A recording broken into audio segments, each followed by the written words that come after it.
बेटा, शक्ल से तो दिल्ली लगते हो, दिल्ली से ही हो क्या? लकी की शक्ल ही कुछ ऐसी थी कि जब भी कोई उससे पहली बार मिलता तो ये सवाल जरूर करता और लकी जैसा कूल बंदा बड़े प्यार से जवाब देता। जी हाँ, मैं दिल्ली से हूँ, नाम है लकी, उम्र है 20, दिल्ली यूनिवर्सिटी में पढ़ता हूँ और साथ ही यहाँ जॉब भी करता हूँ।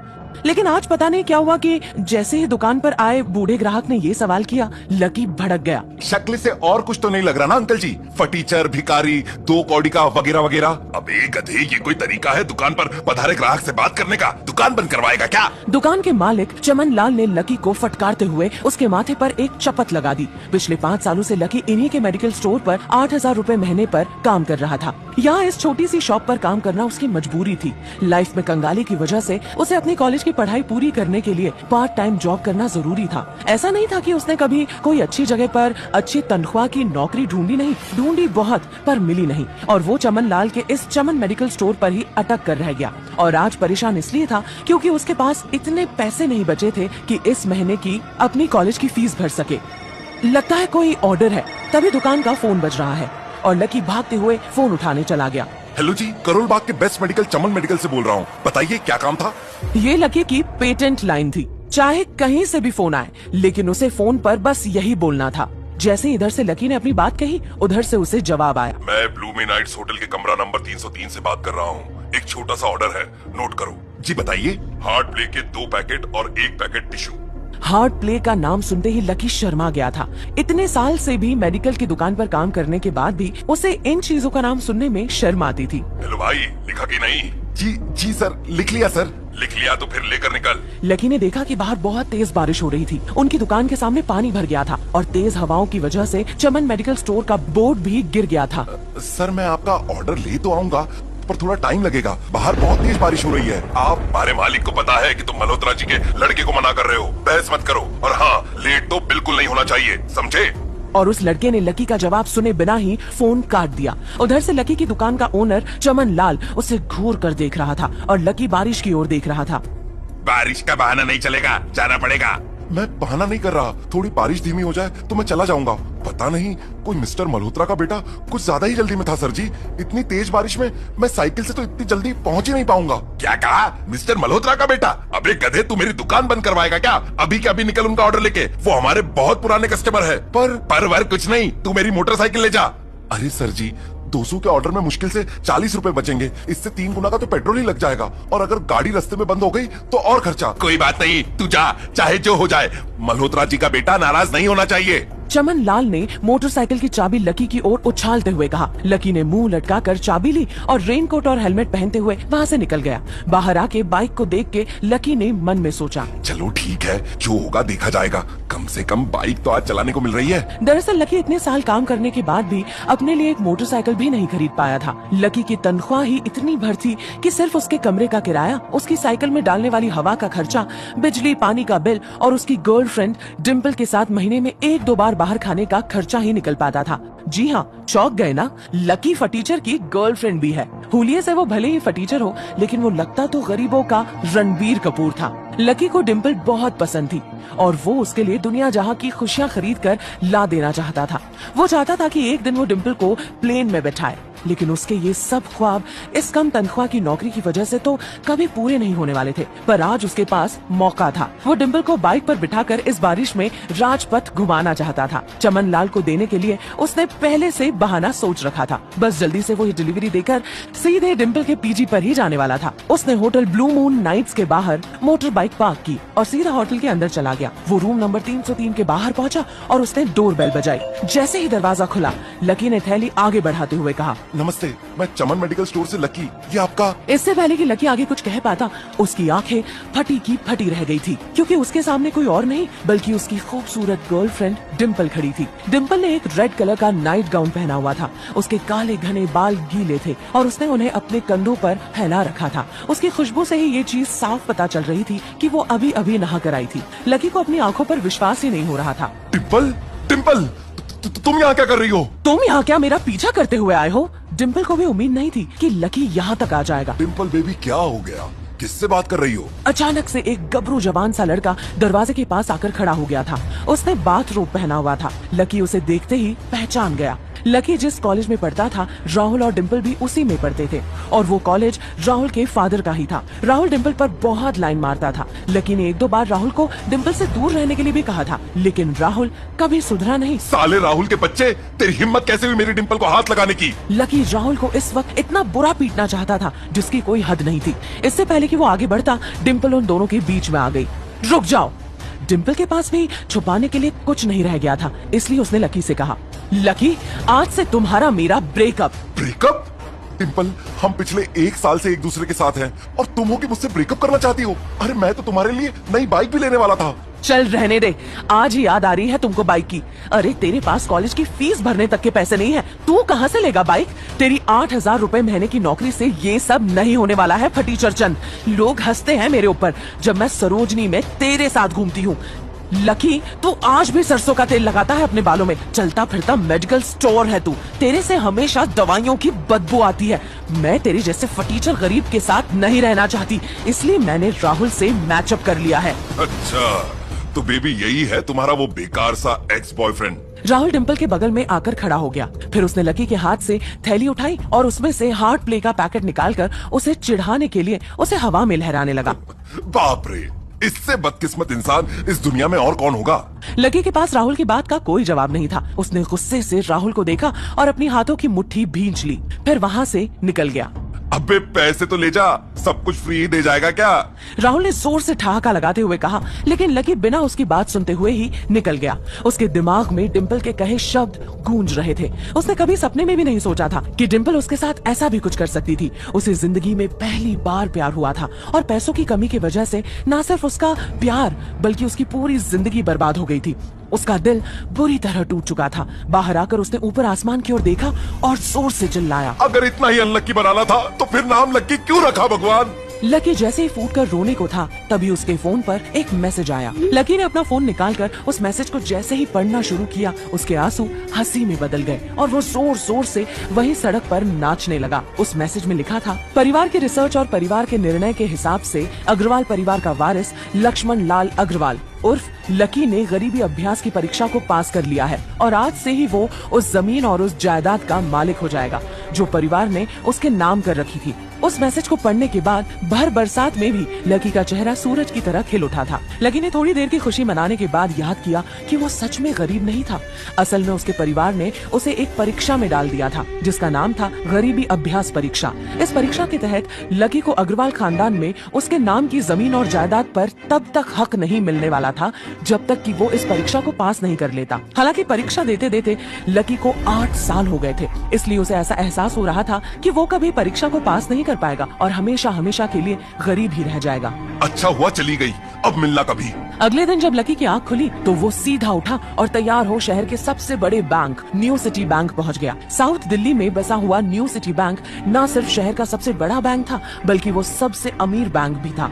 वहाँ पर शहर के सबसे अमीर लोगों के ही पैसे जमा किए जाते थे। लकी ने देखा कि न्यू सिटी बैंक के दरवाजे के बाहर महंगी से महंगी गाड़ी खड़ी हुई थी। भाई अब इसमें से कौन सी गाड़ी लेगा? लकी को यकीन नहीं हो रहा था कि कल तक वो एक मोटरसाइकिल तक नहीं खरीद पा रहा था और आज वो एक कार, और वो भी इतनी महंगी कार खरीदने की सोच रहा था। फिर उसने अपनी नजर गाड़ी पर से हटाई और बैंक के अंदर जाने लगा। उसने देखा कि बाहर बहुत भीड़ थी और महंगे से महंगे कपड़े पहने हुए लोग बैंक के अंदर जा रहे थे। अगले ही पल उसके मन में संकोच पैदा हो गया। पैसे लेते ही सबसे पहले खुद के लिए नए कपड़े खरीदने हैं। बैंक के अंदर दाखिल होने के लिए जैसे ही लकी ने दरवाजे को धक्का दिया, उसे आवाज आई, आउच! लकी थोड़ा सा हड़बड़ी में दिखाई दे रहा था और उस जल्दबाजी के चक्कर में वो एक लंबी लड़की से जा टकराया था जो कि उसके बगल में ही चल रही थी। माफ करना, मैं आपको देख नहीं पाया। लकी ने जब उसे देखा तो उसके होश उड़ गए। उसके लंबे बाल बहुत ही खूबसूरत थे और उसका चेहरा गोल था। उसकी आंखें भूरे रंग की थी। वो बहुत पैसे वाली लग रही थी और जब उस लड़की ने लकी के बदरंग कपड़ों और उसके हुलिये को देखा तो उसने अपनी नाक बोए सिकोड़ ली। क्यों नहीं देख पाए? मैं क्या ट्रांसपेरेंट हूँ?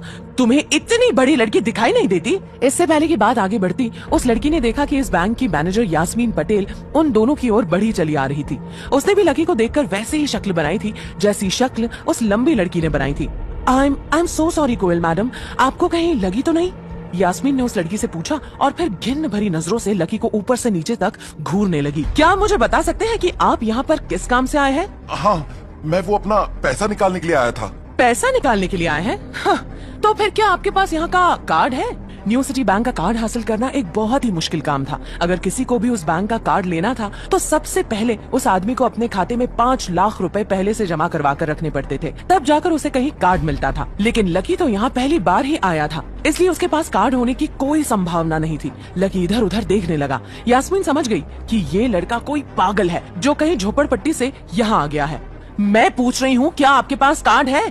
नहीं। जैसे उस लंबे बालों वाली लड़की ने लकी का जवाब सुना तो वो खिलखिलाकर हंस पड़ी। उसने किसी तरह अपनी हंसी रोककर यास्मीन के दोनों हाथों को पकड़ा और बोली, यास्मीन देखो, अगर इस तरह के सड़क छाप लोग तुम्हारी बैंक में ऐसे ही घुसे चले आने लगे और बाकी के कस्टमर्स को परेशान करने लगे तो इससे तुम्हारी बैंक की इमेज और उसके शेयर को काफी नुकसान होगा।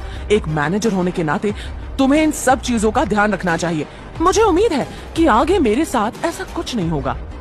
मैं इस बात का पूरा ख्याल रखूंगी कोयल मैडम। और वो लड़की बैंक से बाहर निकल गई। यास्मीन उसे बाहर गाड़ी तक छोड़ने चली गई। कोयल और उसके पिता इस बैंक के सबसे पुराने और सबसे वफादार कस्टमर थे। अगर आज यास्मीन उसे नाराज कर देती और वो अपने पापा से बोलकर अगर उसके बैंक से अपना खाता बंद करवा देती तो शायद यास्मीन की नौकरी जा सकती थी। और ये सब हो रहा था उस पागल लकी की वजह से। इस सड़क छाप को तो जल्द से जल्द यहाँ से भगाना पड़ेगा, यास्मीन ने अपने आप से कहा और बैंक के अंदर आने लगी। यास्मीन जैसे ही बैंक में दाखिल हुई उसने देखा कि लकी बैंक VIP लाउंज के बाहर खड़ा था, एक ऐसा कमरा जहां शहर के सभी रईस लोगों का उठना बैठना था। अब अगर ऐसे में लकी उस कमरे के अंदर घुस जाता तो वो सब लोग मिलकर यास्मीन की गर्दन पर चढ़ जाते। रुको, जहाँ हो वहीं खड़े रहो। यास्मीन लकी को किसी भी तरह से उस कमरे में जाने से रोकना चाहती थी, लेकिन उससे पहले ही वो उस कमरे के अंदर दाखिल हो चुका था। अरे यार, ये आदमी है या गधा? यास्मीन ने उस कमरे का दरवाजा खोलने की कोशिश की, लेकिन वो अंदर से लॉक हो गया था। बाप रे, ये कैसा आदमी है? बिना परमिशन के अंदर घुसा तो घुसा, लेकिन दरवाजा भी अंदर से बंद कर लिया। अब डर की वजह से यास्मीन की सांस फूलती जा रही थी। उसका जी ये सोच सोच कर ही घबराया जा रहा था कि न जाने अंदर लकी और सीनियर मैनेजर शशिकांत के बीच में क्या हो रहा होगा। इधर जैसे ही लकी कमरे में दाखिल हुआ, शशिकांत भी उसे देखते ही अपनी जगह पर जम गया, क्योंकि लकी ना तो कहीं से भी VIP लग रहा था और ना ही वो उसका कोई रिश्तेदार था। मैनेजर शशिकांत ने उसे ऊपर से नीचे तक देखा और पूछा, कौन हो भाई? क्या चाहिए तुम्हें? कहीं तुम झाड़ू लगाने तो नहीं आए हो ना? नहीं नहीं, मैं यहाँ अपना पैसा लेने के लिए आया हूँ। क्या तुम्हारे पास हमारा सुप्रीम कार्ड है? नहीं। तो फिर हम तुम्हें कोई पैसा नहीं दे सकते। चलो अभी दरवाजा खोलो और बाहर निकलो। नहीं, मैं अपना पैसा लिए बिना नहीं जाऊंगा। अरे बोला ना, बिना कार्ड वाले को पैसा नहीं मिलता है, और वैसे भी पैसा होगा तभी तो निकलेगा। पैसा है तभी तो निकालने आया हूँ। देख, फालतू की बहस मत कर सुबह सुबह और चुपचाप निकल जा, वरना मैं सिक्योरिटी को बुला लूंगा तो वो लोग मार मार कर बाहर निकालेंगे। लकी ये सुनकर घबरा गया। शशिकांत के चेहरे का गुस्सा उसे साफ नजर आ रहा था, लेकिन ऐसा भी नहीं था कि वो झूठ बोल रहा हो। भले ही उसके पास कार्ड नहीं था, लेकिन इसका मतलब ये नहीं था कि वो अग्रवाल खानदान का लड़का नहीं था। जैसे जैसे मैनेजर शशिकांत उसकी ओर बढ़ता जा रहा था, लकी का डर भी बढ़ता जा रहा था। तभी अचानक घबराए हुए लकी के दिमाग में एक आइडिया आया और उसने अपना अंगूठा उठाते हुए कहा, फिंगरप्रिंट। फिंगरप्रिंट? आपने कहा ना आपको कार्ड चाहिए, पर मेरे पास कार्ड नहीं है, फिंगरप्रिंट है, और मुझे मालूम है कि आपके यहाँ फिंगरप्रिंट से भी पैसा निकल जाता है। ये कहते हुए लकी ने एक राहत की सांस ली, लेकिन शशिकांत को ये समझ में नहीं आ रहा था कि आखिर लकी को फिंगरप्रिंट की जानकारी कैसे थी, क्योंकि लकी की शक्ल और उसका हुलिया उसकी बातों से मेल नहीं खा रहे थे। अच्छा, तो तुम फिंगरप्रिंट यूज करना चाहते हो? हाँ। लकी का कॉन्फिडेंस देखकर शशिकांत और भी कंफ्यूज हो गया। उसने फिंगरप्रिंट मशीन को आगे बढ़ाते हुए कहा, ठीक है, तो चुपचाप यहाँ पर अंगूठा लगाओ। लकी ने अपनी फटी हुई पैंट के पिछले हिस्से से अपना अंगूठा पोंछा और फिर उस मशीन पर लगा दिया। 2 सेकंड के बाद मशीन में से एक आवाज आने लगी। उसके अंदर एक लाल बत्ती जल रही थी और वो जोर जोर से बीप कर रही थी। मैनेजर शशिकांत ने लकी को ऐसे देखा जैसे वो कोई बड़ा अपराधी था। तुम्हारा फिंगरप्रिंट मैच नहीं कर रहा है। शशिकांत ने अपना फोन निकाला और पुलिस का नंबर लगाने लगा। लकी ने उसकी स्क्रीन पर देख लिया था कि वो 100 नंबर पर फोन लगा रहा था। लकी बुरी तरह से घबरा गया था। अरे अरे, ये क्या कर रहे हो? देखिए सर, मेरी बात सुनिए, मैं कोई क्रिमिनल नहीं हूँ। हो सकता है मैंने एक गलत उंगली लगा दी हो, बस आप मुझे एक लास्ट बार फिंगरप्रिंट लगा लेने दीजिए, बस। अगर ये उंगली भी नहीं लगी ना तो फिर ये मत कहना कि मैं उंगली उंगली ट्राई कर देखता हूँ। बार बार ऐसा नहीं चलने वाला है। अगर ये वाली काम नहीं की तो मैं सीधा पुलिस को फोन कर दूंगा। लकी ने फिर से अपने सीधे हाथ की उंगली को अपनी पैंट से साफ किया और भगवान का नाम लेकर उसे उस मशीन पर लगा दिया। जैसे ही उंगली उस मशीन पर पड़ी, अब की बार फिर मशीन में से एक आवाज आई और वो चमक कर हरी हो उठी। तभी मैनेजर शशिकांत के मोबाइल पर मैसेज आया, वेरिफिकेशन सक्सेसफुल, खाता 1 नाम लक्ष्मण लाल अग्रवाल, खाता नंबर 01104। जैसे ही मैनेजर शशिकांत ने इस मैसेज को देखा, उसकी आंखें फटी की फटी रह गई। उस मशीन पर चमकती हरी लाइट को देखते हुए लकी की आंखों में भी चमक आ गई। फिर लकी ने मैनेजर शशिकांत को घूर कर देखा। मैनेजर शशिकांत ने भी उसके आगे हाथ जोड़े और खिसियाकर हंसते हुए कहा, लक्ष्मण सर, प्लीज मुझे माफ कर देना। मैं इस ब्रांच में नया आया हूँ और इसलिए मुझे मालूम नहीं था कि आप कौन हो। मैं इस ब्रांच का senior customer manager Shashikant Verma हूँ। हाँ ठीक है, तुम बस मुझे ये बताओ कि मेरे खाते में कितने पैसे रखे हुए हैं। लकी अब सोफे पर बैठ गया। मैनेजर शशिकांत उसके सामने खड़ा हुआ था और उसके खाते की जानकारी अपने फोन पर ही निकाल रहा था। हो गया सर, आपके खाते में इस वक्त 90,80,70,650 रुपए रखे हुए हैं। साथ ही आपके खाते से यहाँ एक फरारी जुड़ी हुई दिखा रहा है। इसके अलावा आपके खाते में 2 किलो सोने की 100 ईंटें रखी हुई है, 5 किलो सोने की 20 ईंटें हैं, पिकासो की 3 असली पेंटिंग है, 20 हीरे हैं 24 कैरेट के, और भी बहुत कुछ है सर। इतना सारा धन देखने के बाद शशिकांत की तो आंखें ही बाहर निकलने को हुआ ही थी। उसने कभी लकी जितना अमीर आदमी अपनी जिंदगी में कहीं नहीं देखा था। उसे विश्वास नहीं हो रहा था कि इस फटीचर जैसे दिखने वाले लड़के के खाते में इतना पैसा भी हो सकता था। शशिकांत अपने मन में ही ये सोच रहा था कि दुनिया के 99% लोग अपनी पूरी जिंदगी काम करने के बाद भी इतना पैसा नहीं कमा सकते थे जितना कि लकी के खाते में इतनी छोटी सी उम्र में रखा हुआ था। ठीक है, चलो मुझे कार्ड दे दो। जी, मैं अभी आपके लिए एक नया कार्ड बनवा देता हूँ सर, बस मुझे 10 मिनट दीजिए सर। थोड़ी देर में मैनेजर शशिकांत उसके लिए एक चमचमाता हुआ सुप्रीम कार्ड लेकर उसके सामने आ गया। लीजिए सर, आपका कार्ड, पासवर्ड वगैरह सब आपको ईमेल पर मिल जाएगा। लकी ने उस कार्ड को उलट पलट कर देखा और फिर बाहर निकलने लगा। वैसे तो शशिकांत की ड्यूटी ऑफिस में थी और वो किसी को बाहर छोड़ने नहीं जा सकता था, पर लकी जैसे इम्पोर्टेंट कस्टमर की गुड बुक्स में आने के लिए वो लकी को पार्किंग तक छोड़ने के लिए बाहर जाने लगा। इधर यास्मीन अपने केबिन में अपना सिर पकड़े हुए बैठी थी। उसे समझ में नहीं आ रहा था कि आखिर अंदर चल क्या रहा था। एक पल को तो उसे लगा कि लकी पागल नहीं बल्कि बदमाश था और उसने शशिकांत को बंदी बना लिया होगा। लेकिन जब उसने शशिकांत को सुरक्षित बाहर आते देखा तो राहत की सांस ली। सर, आप जिंदा हैं? मैं क्यों इतनी जल्दी मरने लगा? लेकिन फिर लकी को देखकर यास्मीन भड़क गई। सर, मुझे लगा कि ये पागल जबरदस्ती अंदर घुस आया है और इसने आपके ऊपर हमला करके आपसे जबरदस्ती एक कार्ड बनवा लिया और फिर आपको मार दिया सर। यास्मीन! शशिकांत ने यास्मीन का हाथ पकड़ा और उसे खींचकर अपने साथ के खंबे के पास ले गया। तुम्हें मालूम भी है ये कौन है? अरे ये लक्ष्मण लाल अग्रवाल है, अग्रवाल खानदान का वारिस। तुम्हें पता है ना कि अग्रवाल खानदान का खाता हमारे बैंक के जितनी भी शाखाएं हैं उसका सबसे बड़ा खाता है। यास्मीन ने जैसे ही ये नाम सुना उसके पैरों के नीचे से जमीन खिसक गई। वो जानती थी कि आज न्यू सिटी बैंक अगर इतनी ऊंचाइयों पर पहुंचा था तो उसके पीछे अग्रवाल खानदान का सबसे बड़ा हाथ था। इस बात का जिक्र उससे तब भी किया गया था जब उसने नौकरी ज्वाइन की थी। अब जाओ और जाकर लकी सर से माफी मांगो। अगर उन्होंने तुम्हें माफ कर दिया तो तुम्हारी किस्मत, वरना समझ लेना कि तुम्हारी नौकरी तो गई। यास्मीन के पास अब लकी से माफी मांगने के अलावा और कोई चारा नहीं था। यास्मीन ने उसके कपड़ों को देखा और एक सांस लेते हुए बोली, सर प्लीज मुझे माफ कर दीजिए। मेरा इंटेंशन आपको हर्ट करने का बिल्कुल भी नहीं था। मैं तो जो कुछ कह रही थी बैंक की सेफ्टी के लिए कह रही थी।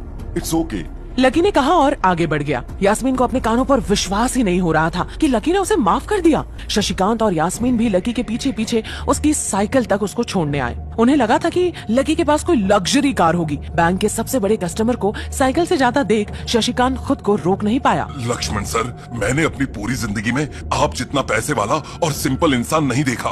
प्लीज आगे भी मेरा ध्यान रखना सर।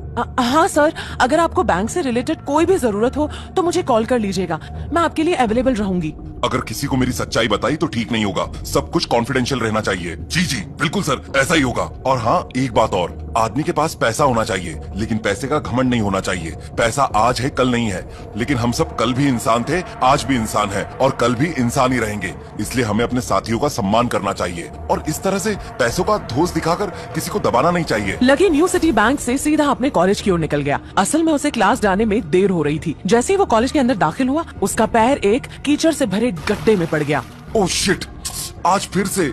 उसने अपने आप से कहा और अपने जूतों को पास की सड़क की ओर साफ करने लगा। उसने जैसे तैसे अपना जूता तो साफ कर लिया था लेकिन वो अपनी पैंट पर लगे कीचड़ के दाग को साफ नहीं कर पाया था। इतने में क्लास की घंटी बज गई थी। वो भागते हुए क्लास में पहुंचा तो देखा कि प्रोफेसर कमलनाथ मिश्रा की क्लास शुरू नहीं बल्कि खत्म हो गई। आज की क्लास यही खत्म होती है। कल आप सबको क्या काम करके लाना है वो मैंने यहाँ लिख दिया है। कल मिलते हैं। कमलनाथ जी ने कहा और लकी को निराशा भरी नजरों से देखते हुए क्लास से बाहर चले गए। इधर लकी का सिर भी शर्म से झुक गया था और उसे अंदर ही अंदर बहुत बुरा लग रहा था कि वो बैंक के चक्कर में लेट हो गया। कॉलेज में जितने भी प्रोफेसर थे उनमें से लकी कमलनाथ जी को सबसे ज्यादा पसंद करता था। बाकी प्रोफेसर तो पूरी क्लास के सामने उसकी गरीबी का मजाक उड़ाते थे, लेकिन सिर्फ कमलनाथ जी ही ऐसे प्रोफेसर थे जो उसके साथ बराबरी का व्यवहार करते थे। लकी बिना कुछ कहे वैसे ही अपना सिर नीचे झुकाए क्लास में दाखिल हो गया। जैसे ही उसके पैर क्लास में पड़े सभी लोग उसी की ओर देखने लगे। ये फटीचर कब से लेट आने लगा? सूरज पश्चिम से उग सकता है लेकिन ये कमलू की क्लास में कभी लेट नहीं हो सकता। इसकी पैंट तो देखो यार कितनी गंदी है।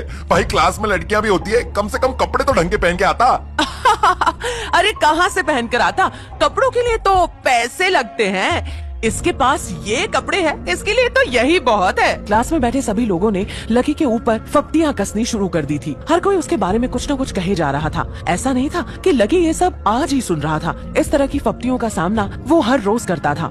रोज उसे ऐसी बातें सुनकर बुरा भी लगता था और आज भी उसने अपना सिर तो नीचे झुका ही रखा था, लेकिन आज उसके चेहरे पर एक मुस्कान थी। इन लोगों को पता नहीं था कि ये अनलकी आज कितना लकी होकर आ रहा था। तभी पीछे वाले दरवाजे से किसी की आवाज आई, डिम्पल। जैसे ही वो आवाज सबके कानों में पड़ी सब लोग क्लास के पीछे वाले दरवाजे की ओर देखने लगे। वहाँ और कोई नहीं बल्कि डिम्पल का नया बॉयफ्रेंड राहुल खड़ा था। सब लोग राहुल को अच्छी तरह से जानते थे। राहुल कमरे में दाखिल हुआ और सीधा डिम्पल के पास पहुंचा। डिम्पल ने अपने हाथ उसकी गर्दन में किसी हार की तरह डाल दिए और वो उसकी बाहों में झूम उठी। उधर राहुल ने भी डिम्पल को सबके सामने चूम लिया। ये नजारा देखते ही सबकी नजरें लकी के ऊपर जा टिकी। सबको अभी तक तो यही पता था कि डिम्पल लकी की गर्लफ्रेंड है। किसी को इस बात की खबर नहीं थी कि उन दोनों का ब्रेकअप हो गया था। डिम्पल को राहुल की बाहों में देखकर लकी के तन बदन में आग तो लग गई थी, लेकिन फिर भी वो शांत होकर वहीं बैठा हुआ था और उसने अपने गुस्से पर काबू किया हुआ था। अरे लकी भाई ये सब क्या हो रहा है? होने दे जो हो रहा है। अरे भाई तुझे पता है ये राहुल कितना चालू आदमी है? अभी तक इस कॉलेज की 5 लड़कियों को फंसा चुका है और ये छठी है। लकी ने अपने दोस्त प्रीतम की बात सुनते ही उसे घूर कर देखा। प्रीतम को लगा कि लकी को उसकी बात का बुरा लगा था, लेकिन अगले ही पल वो उसे देख मुस्कुराया और बोला, कोई बात नहीं भाई, सबकी अपनी अपनी लाइफ है। लकी डिम्पल की ओर देखने लगा जो कि राहुल की बाहों में इतरा रही थी। वो जानती नहीं थी कि लकी चाहता तो यहीं खड़े खड़े राहुल और उसके पिता को उनके कारोबार समेत खरीद सकता था। उधर जैसे ही राहुल और डिम्पल की नजर लकी पर पड़ी तो वो जानबूझकर उसे छेड़ने के लिए उसके सामने से गुजरने लगे। अच्छा लकी सुनो। अचानक से डिम्पल ने अपना मोबाइल निकाला और उसका कवर खोलकर लकी के मुंह पर फेंक दिया। अब क्योंकि मैं तुम्हारे साथ नहीं हूँ इसलिए मुझे तुम्हारे इस कवर की भी जरूरत नहीं है। लकी ने उससे कुछ नहीं कहा और नीचे गिरा वो कवर अपनी टेबल पर रख लिया। जो कवर डिम्पल ने उसके मुंह पर फेंका था उस कवर को खरीदने के लिए लकी ने 3 दिन तक ओवर टाइम किया था। भले ही उस वक्त उसके पास पैसा नहीं था, लेकिन वो फिर भी डिम्पल की छोटी से छोटी डिमांड को पूरा करने के लिए अपनी जान लगा देता था। लकी को जैसे ही ये सब याद आया उसकी पलकों की कोरे भीग गई। डिम्पल बेबी, इसने तुम्हें कवर गिफ्ट किया। कवर कौन गिफ्ट में देता है? बेबी जिसकी मोबाइल खरीद कर गिफ्ट करने की औकात नहीं होती वो सिर्फ कवर ही गिफ्ट कर सकता है। कोई बात नहीं बेबी, मैं आज ही तुम्हें एक नया फोन दिलाता हूँ। आ जाओ चलते हैं कनॉट पैलेस, वहाँ से लाते हैं बेबी के लिए एक नया फोन। हाँ बेबी, पहले हम एक नया फोन खरीदेंगे और फिर उस नए फोन की पार्टी भी करेंगे और उसके बाद आज, डिम्पल ने कहा और राहुल के चेहरे पर उंगलियां फिराने लगी। राहुल भी और लकी भी उसके इशारे को समझ गया था। लकी जानता था कि वो ये सब सिर्फ उसे चिढ़ाने के लिए कर रही थी, लेकिन लकी को खुद के लिए नहीं बल्कि उसी के लिए बुरा लग रहा था। वो मन ही मन यही सोच रहा था कि अगर डिम्पल थोड़ा सा, बस थोड़ा सा और इंतजार कर लेती तो आज लकी उसके लिए फोन की पूरी दुकान खरीद कर रख देता। भाई ये सब क्या हो रहा है? तेरे सामने ये सब हो रहा है और तू बस मुस्कुराए जा रहा है। तुझे गुस्सा नहीं आ रहा लकी? नहीं प्रीतम, जो हो रहा है अच्छा ही हो रहा है। जो होता है वो भी अच्छे के लिए ही होता है, इसलिए चिल। लकी ने कहा और फिर से राहुल और डिम्पल की ओर देखने लगा। जब उन दोनों की नजर लकी के मुस्कुराते हुए चेहरे पर पड़ी तो वो अंदर तक भपक गए। दोनों के दोनों ये सब सिर्फ और सिर्फ लकी को जलाने के लिए कर रहे थे, लेकिन वो तो ऐसा बैठा था जैसे उसका और डिम्पल का कोई रिश्ता ही नहीं था। जब अपनी इन सब बातों का लकी के ऊपर कोई असर होता नहीं दिखाई दिया तो डिम्पल राहुल से बोली, चले बेबी। बेबी नहीं बेबी, हबी। आज से तुम मुझे बोलोगी हबी और मैं तुम्हें बोलूंगा मेरी प्यारी वाइफी। राहुल ने लकी के सामने ही डिम्पल को चूम लिया। ये देखते ही लकी थोड़ा सा जल भुन तो गया था, लेकिन उसे डिम्पल का ऐसा रूप देखकर उसके लिए बुरा लग रहा था। डिम्पल ये सब क्यों कर रही हो? क्या दिखाना चाहती हो इस सब से? राहुल की किसी बात का तो लकी के ऊपर कोई असर हुआ नहीं था, लेकिन लकी की इस बात का राहुल को जरूर बुरा लग गया था। उसने गुस्से से अपनी नाक फुलाते हुए कहा, ओए फटीचर, ज्यादा बकवास करने की जरूरत नहीं है। आज के बाद अगर तूने मेरी डिंपल के बारे में कुछ कहा या उसकी तरफ आंख उठाकर भी देखा ना, तो मैं राजपथ पर तेरी परेड करवा दूंगा। रहने दे भाई, उसकी जरूरत नहीं पड़ेगी। मैं खराब चीज ना तो देखता हूँ और ना ही उसके बारे में बात करता हूँ। लकी प्रीतम की ओर देखकर हंसने लगा। जिस तरह से लकी आज राहुल के मुंह पर जवाब फेंक कर मार रहा था, प्रीतम को विश्वास ही नहीं हो रहा था कि ये वही लकी है जो उसका दोस्त हुआ करता था। उधर राहुल उसका जवाब सुनकर गुस्से से लबरेज हो गया था। वो लकी को सबक सिखाने के लिए अपना घूंसा तान कर उसकी दिशा में बढ़ ही रहा था कि इतने में पीछे से एक लड़की की आवाज आई, डिंपल। सब लोगों ने फिर से उस आवाज की ओर देखा। वहाँ पर एक बहुत ही खूबसूरत लड़की खड़ी थी। उसका नाम साक्षी था। वो गुस्से से डिंपल की ओर देख रही थी। उसकी आंखें बहुत सुंदर थी और उसके बाल खुले हुए थे। अब तो हद से आगे बढ़ती जा रही है डिंपल। लकी जैसे लड़के को छोड़कर तो इस एक नंबर के लफंगे राहुल के साथ लगी पड़ी है। तुझे तो कॉलेज के किसी गड्ढे में जाकर डूब मरना चाहिए। साक्षी, ये तो क्या कह रही है? जुबान संभाल अपनी। लकी के बारे में अच्छी बात सुन लेने की वजह से डिंपल का मन खराब हो गया था। जब डिंपल लकी के साथ थी तो उसकी साक्षी से भी अच्छी दोस्ती थी। साक्षी एक बहुत ही सुलझी हुई लड़की थी। जब भी डिंपल और लकी के बीच में किसी बात को लेकर झगड़ा होता था तो डिंपल उसे सुलझाने के लिए अक्सर साक्षी की ही मदद लेती थी। मैं जो कह रही हूँ सही कह रही हूँ। तुझे सीरियसली शर्म आनी चाहिए डिंपल। मैंने कभी नहीं सोचा था कि तू ऐसी लड़की निकलेगी। लकी जैसा बंदा ना तुझे कहीं नहीं मिलेगा। लकी ने देखा कि साक्षी की बात सुनते ही राहुल के कान खड़े हो गए थे, लेकिन वो सच बोल रही थी, इसलिए राहुल कुछ कर भी नहीं सकता था। साक्षी लकी के पास आकर खड़ी हुई और बोली, तू इतना जल्दी कैसे भूल गई कि लकी तेरे लिए हर टफ टाइम में खड़ा रहता था? जब भी तू बीमार होती थी और तेरी खड़े होने की भी हालत नहीं होती थी तो बेचारा तेरे लिए खाना बनाता था, तेरे कपड़े धोता था और तो और तेरे लिए दवाई तक लेकर आता था। तुझे याद नहीं है जब हम सब हिमाचल घूमने के लिए गए थे और तेरे पैर में मोच आ गई थी तो ये बेचारा अपनी नौकरी छोड़कर भागा भागा रात में हमारे पास आ गया था। इतना प्यार किया इसने तुझसे और तू इसे छोड़कर जा रही है। अपने लिए साक्षी के मुंह से इतना सब सुन लेने के बाद लकी ने अपनी गर्दन नीचे झुका ली थी। उसे डिंपल के साथ बिताए सारे लम्हे याद आ रहे थे। उसकी पलकों की कोरे भीग गई थी। इधर साक्षी की बात पूरी नहीं हुई थी। अरे ये लकी अपनी छोटी सी सैलरी में से भी रोज तेरे गोलगप्पों के लिए पैसे निकाल लेता था। तुझे नहीं पता है, मुझे पता है कि आज भी एक बाइक खरीदने के लिए बंदा पैसे जोड़ रहा है, रोज दाल और रोटी खा रहा है, इसलिए, सिर्फ इसलिए ताकि तुझे बाइक पर घुमा सके। और तू ऐसे आदमी को नीचा दिखाने की कोशिश कर रही है। हाँ तो ये इसका प्रॉब्लम है ना। मैंने इससे पहले ही कहा था कि ये मेरा प्यार अफोर्ड नहीं कर पाएगा, तो फिर क्यों मेरे साथ इतना आगे बढ़ा? आज अगर मैं चीज सैंडविच खा सकती हूँ तो फिर मैं बिना घी की रोटी क्यों खाऊं? लकी देख पा रहा था कि डिंपल कितनी बदल गई थी। इससे पहले कि वो उसे कुछ जवाब देता, अचानक ही उसका फोन बज उठा। उसने मोबाइल निकाल कर देखा तो पाया कि किसी अनजान नंबर से फोन आ रहा था। लकी बीच में ही फोन उठाने के लिए निकल गया। देखा कितनी बदतमीजी से उठकर चला गया। चलो अभी। डिंपल ने राहुल के हाथ को कस कर पकड़ा और निकल गई। इधर फोन पर लकी कुछ बोलता कि उससे पहले ही सामने से आवाज आई, बहुत हो गया लक्ष्मण, अब बस जल्दी से घर आ जा।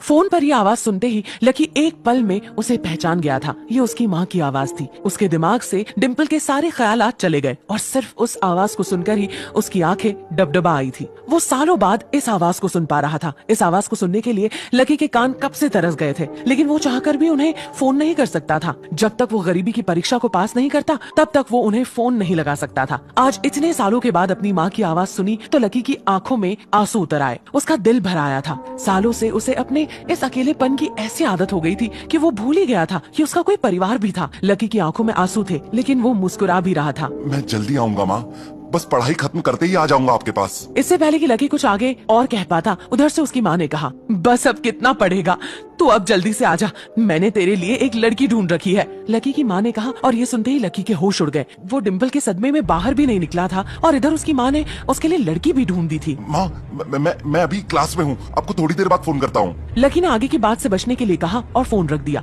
फिर वो अपने दोस्त प्रीतम और गर्वित के साथ लंच करने कैंटीन की ओर चला गया। जैसे ही वो कैफेटेरिया में दाखिल होने वाले थे, अचानक से गर्वित रुक गया। उसकी आंखें उसके फोन पर गड़ी हुई थी। भाई साहब ये देख, अमित ने ग्रुप चैट पर अपनी फजीयत करवा ली। खोलो अपना हॉस्टल वाला ग्रुप, खोलो तुम दोनों। लकी और प्रीतम ने तुरंत अपना फोन निकाला और हॉस्टल वाला ग्रुप खोल लिया। हालांकि लकी ने हॉस्टल छोड़ दिया था और सिर्फ डिंपल की वजह से वो एक छोटे से कमरे में रहने के लिए आ गया था। फिर भी उसने हॉस्टल का ग्रुप नहीं छोड़ा था और ना ही प्रीतम और गर्वित उसे वो ग्रुप छोड़ने देना चाहते थे। गर्वित की बात सुनते ही तुरंत लकी और प्रीतम ने अपनी जेब से फोन निकाला और देखा। अरे बाप रे, ये अमित भी ना कितना बड़ा गधा है। अमित ने उस ग्रुप में एक वीडियो मैसेज भेजा हुआ था। दोस्तों आज से तुम्हारा भाई अमित सबके सामने ये ऐलान कर देना चाहता है कि तुम्हारा भाई फिर से सिंगल से मिंगल हो गया है। सबके सब जल्दी से हॉस्टल आ जाओ, आज का लंच तुम्हारे भाई की तरफ से। चलो अच्छा है, किसी को तो लड़की मिली, वैसे भी इससे इसका अकेलापन झेला नहीं जा रहा था। लकी ने प्रीतम से कहा, चलो चलो हॉस्टल चलते हैं, साले की आज जमकर खींचेंगे। गर्वित और प्रीतम तो आगे बढ़ गए थे, लेकिन लकी वहीं पर रुक गया था। वो उनके साथ आने में थोड़ा सा झिझक रहा था। अबे क्या हुआ लकी, तू क्यों रुक गया? भूख नहीं लगी है? लगी है, पर तुम लोग जाओ, मैं यहीं कैंटीन में कुछ खा लूंगा। अरे अब यहाँ किसके साथ खाएगा?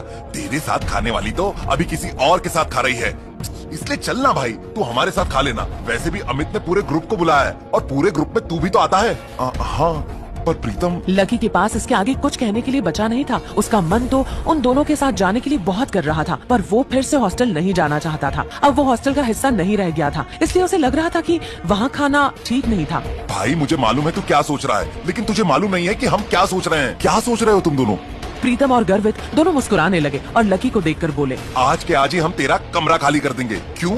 क्योंकि तू फिर से हमारे साथ रहने के लिए आने वाला है। मेरी वार्डन से बात हो गई है, उसने कहा है कि तुम जब चाहो तब फिर से शिफ्ट हो सकते हो, इसलिए हम आज ही तुम्हारा कमरा खाली करके सारा सामान यहाँ ले आएंगे। गर्वित की बात सुनकर लकी खुश हो गया था। उसे लग रहा था कि वो डिम्पल के जाने के बाद उस कमरे में अकेला हो जाएगा, लेकिन जब उसके ये दो दोस्त जिंदा थे तब तक वो उसे अकेला होने ही नहीं देने वाले थे। वो प्रीतम और गर्वित के गले लग गया। थैंक्स यार, तुम लोग सच में जान हो मेरी। गर्वित ने झूमते हुए बॉटल का इशारा कर दिया। अबे जा, सिर्फ गले लगने से काम नहीं चलेगा, शाम को असली वाली पार्टी देनी पड़ेगी।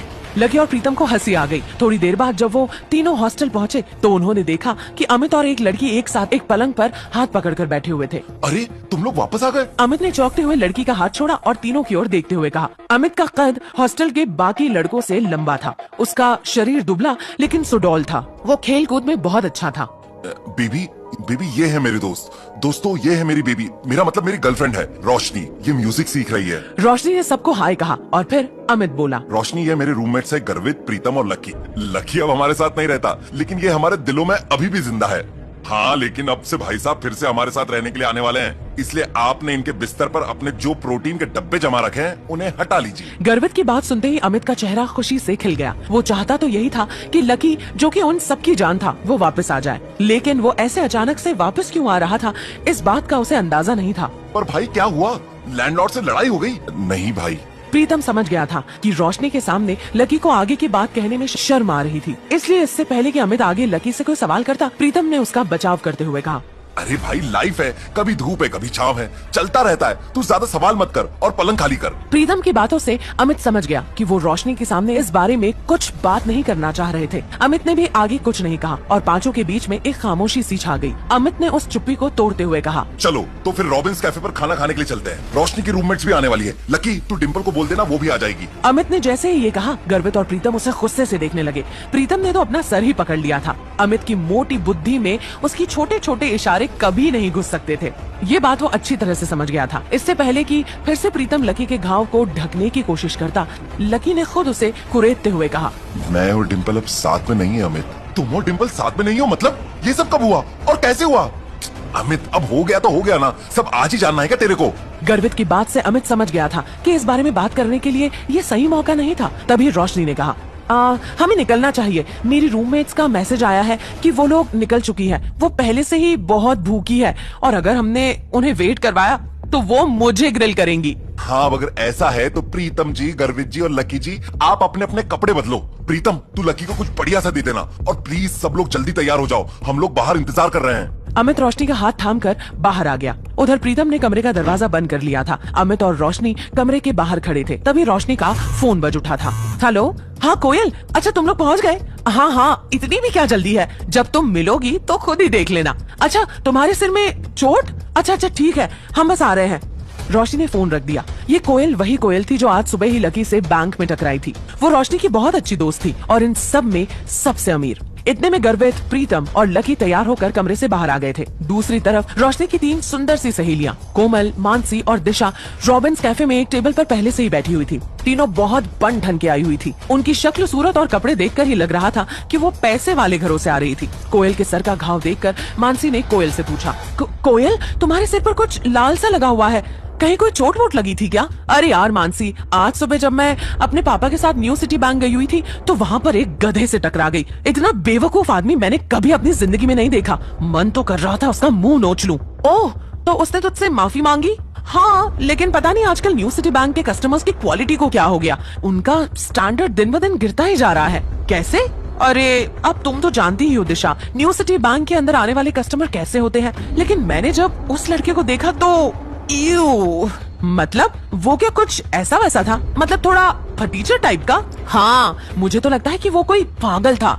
एनीवेज, तुम लोग भी क्या उसका टॉपिक लेकर बैठ गए हो? वैसे भी हम अब कभी नहीं मिलने वाले हैं। खैर, जो भी है।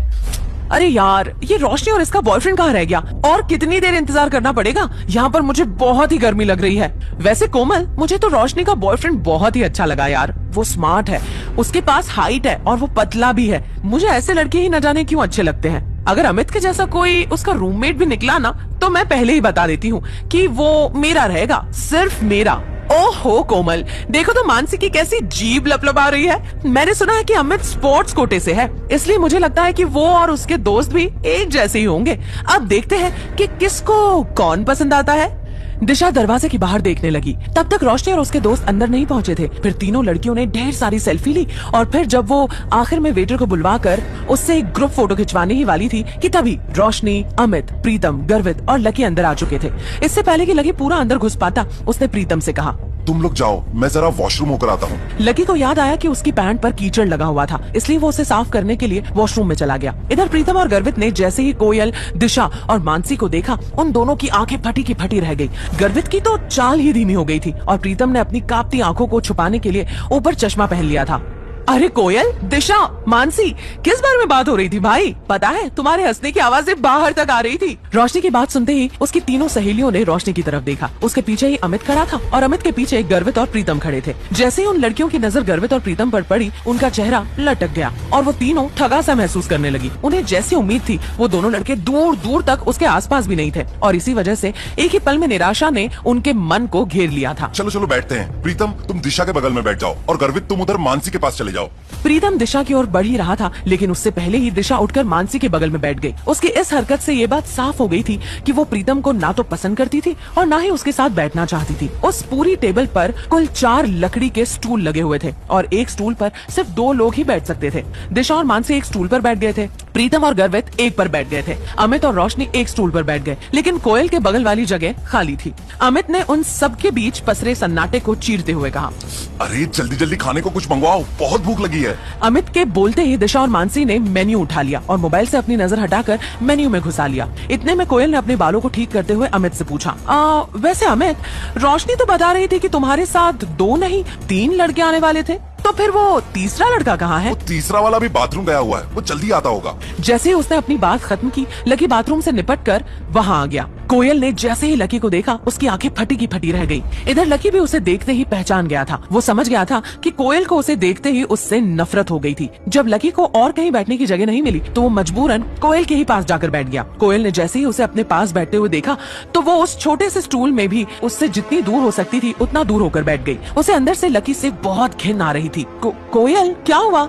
तुम लोग कहोगे कि मेरी जैसी लड़की की किस्मत इतनी खराब कैसे हो सकती है, लेकिन ये वही लड़का है जो मुझे न्यू सिटी बैंक में मिला था। अरे बाप रे, ये वही लड़का है। मानसी और दिशा दोनों ही लकी को ऊपर से नीचे तक घूरने लगी।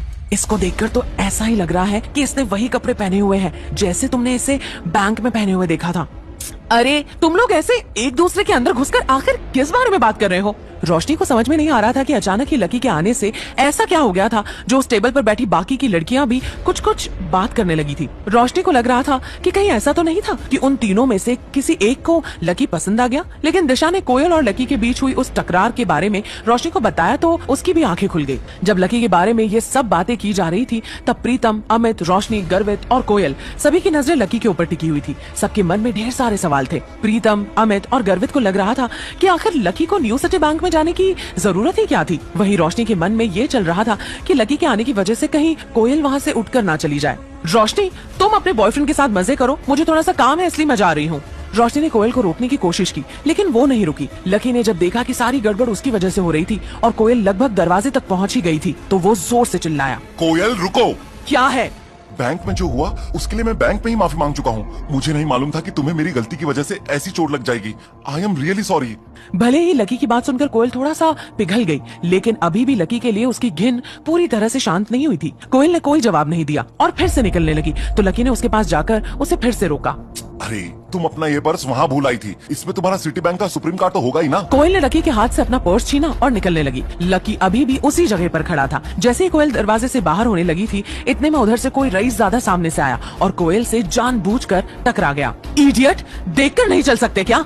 उस काले मोटे आदमी ने काले रंग की शर्ट, हरे रंग की ट्राउजर और गले में मोटी सोने की चेन पहनी हुई थी और वो इतनी गर्मी में भी जैकेट पहन कर आया था। उसके हाथ में कोई बहुत महंगी सी घड़ी भी थी और वो जिस तरह से कोयल को देख रहा था, उसकी शक्ल से साफ पता चल रहा था कि उसकी नीयत अच्छी नहीं थी। अरे बेबी क्या हुआ? चोट लगी है? मल्हम लगा दूं? मलहम लगाना अपनी बहन की पीठ पे। रास्ता छोड़, आगे जाने दे। अच्छा तो तू ही बन जाना मेरी बहन, चला जा। जैसे उस लड़के ने कोयल का हाथ पकड़ने की कोशिश की, इतने में उसे महसूस हुआ कि किसी ने उसके हाथ को पकड़कर उसे बीच में ही रोक दिया था। जब उस आदमी ने कोयल से नजर हटाते हुए उस आदमी को देखा, तो पाया कि वो और कोई नहीं बल्कि लकी था। लकी धीरे से कोयल के आगे आ गया। ये क्या भाई साहब, बहन भी बोल रहे हो और छेड़ भी रहे हो? तू कौन है बे? हट जा बीच में से, वरना दिल्ली में नजर नहीं आएगा। अरे भाई प्यार से बात करो ना, मर्द हो तो मर्द की तरह बात करो। मर्द होने में और गुंडा होने में फर्क होता है। क्यों अमित प्रीतम गर्वित, मर्द और गुंडा होने में फर्क होता है कि नहीं होता है? अमित, प्रीतम और गर्वित को लकी का इशारा समझने में देर नहीं लगी और वो भागकर उसके पास आ गए।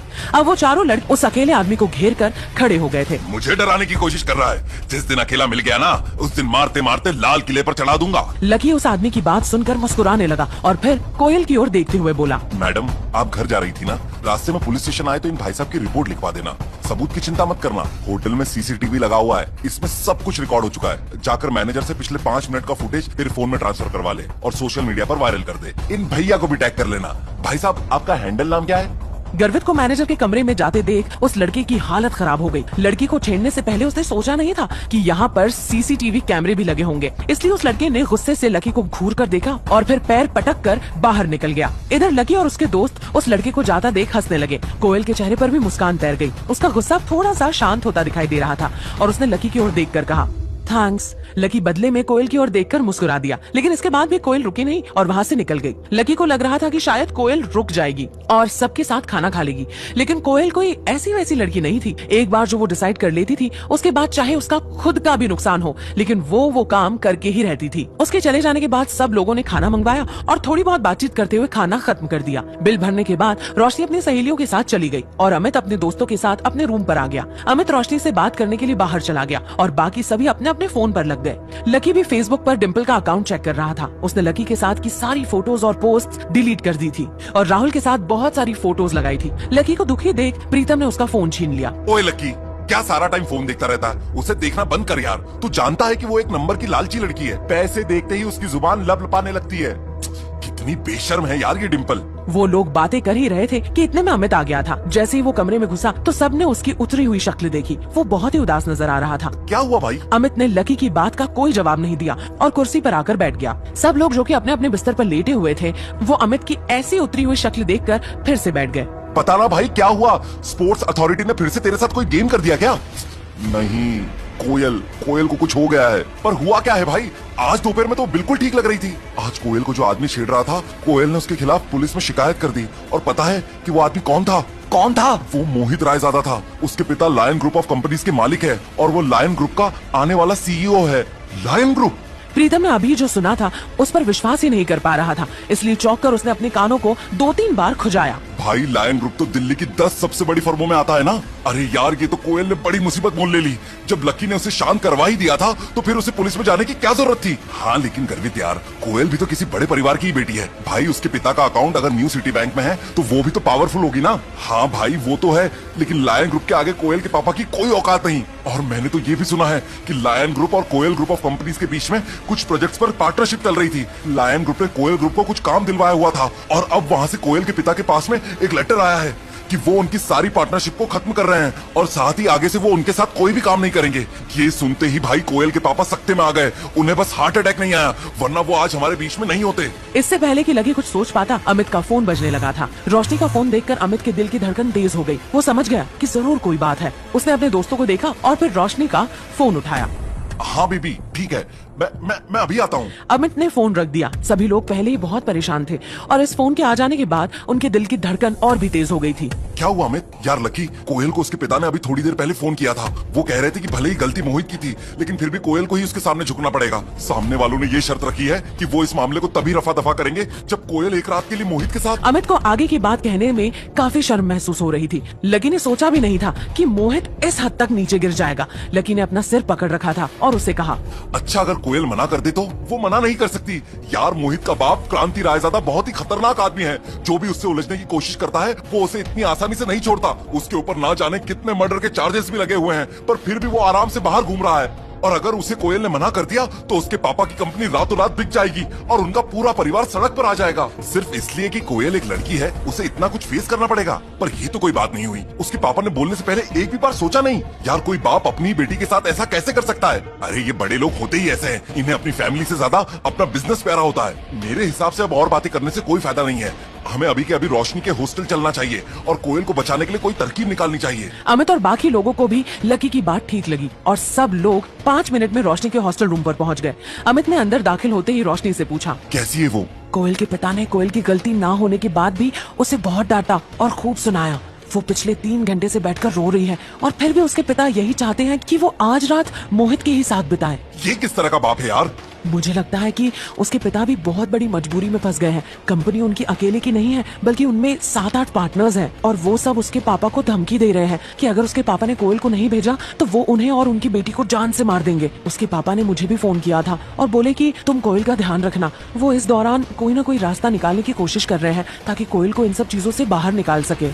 लकी कोयल के पलंग से थोड़ी दूर एक कोने में खड़ा होकर बस कोयल को ही देखे जा रहा था। कोयल की आंखों में आज रात की कल्पना का डर साफ नजर आ रहा था। उसके आंसू थे कि थमने का नाम ही नहीं ले रहे थे। लकी ये भी नहीं देख पा रहा था कि कल कोयल की आंखों में जो अकड़ उसे नजर आ रही थी आज वो गायब हो गई थी। कोयल को ऐसे लाचार देखते हुए लकी का भी मन उदास हो गया था। कोयल तुम चिंता मत करो, तुम्हारी और तुम्हारी फैमिली की प्रॉब्लम जल्दी सॉल्व हो जाएगी। लकी के मुंह से ये बात सुनकर कोयल थोड़ा चौंक गई थी और उसी की ओर देखने लगी। उसे पता ही नहीं चला था कि लकी भी उसे चुप करवाने के लिए आया हुआ था।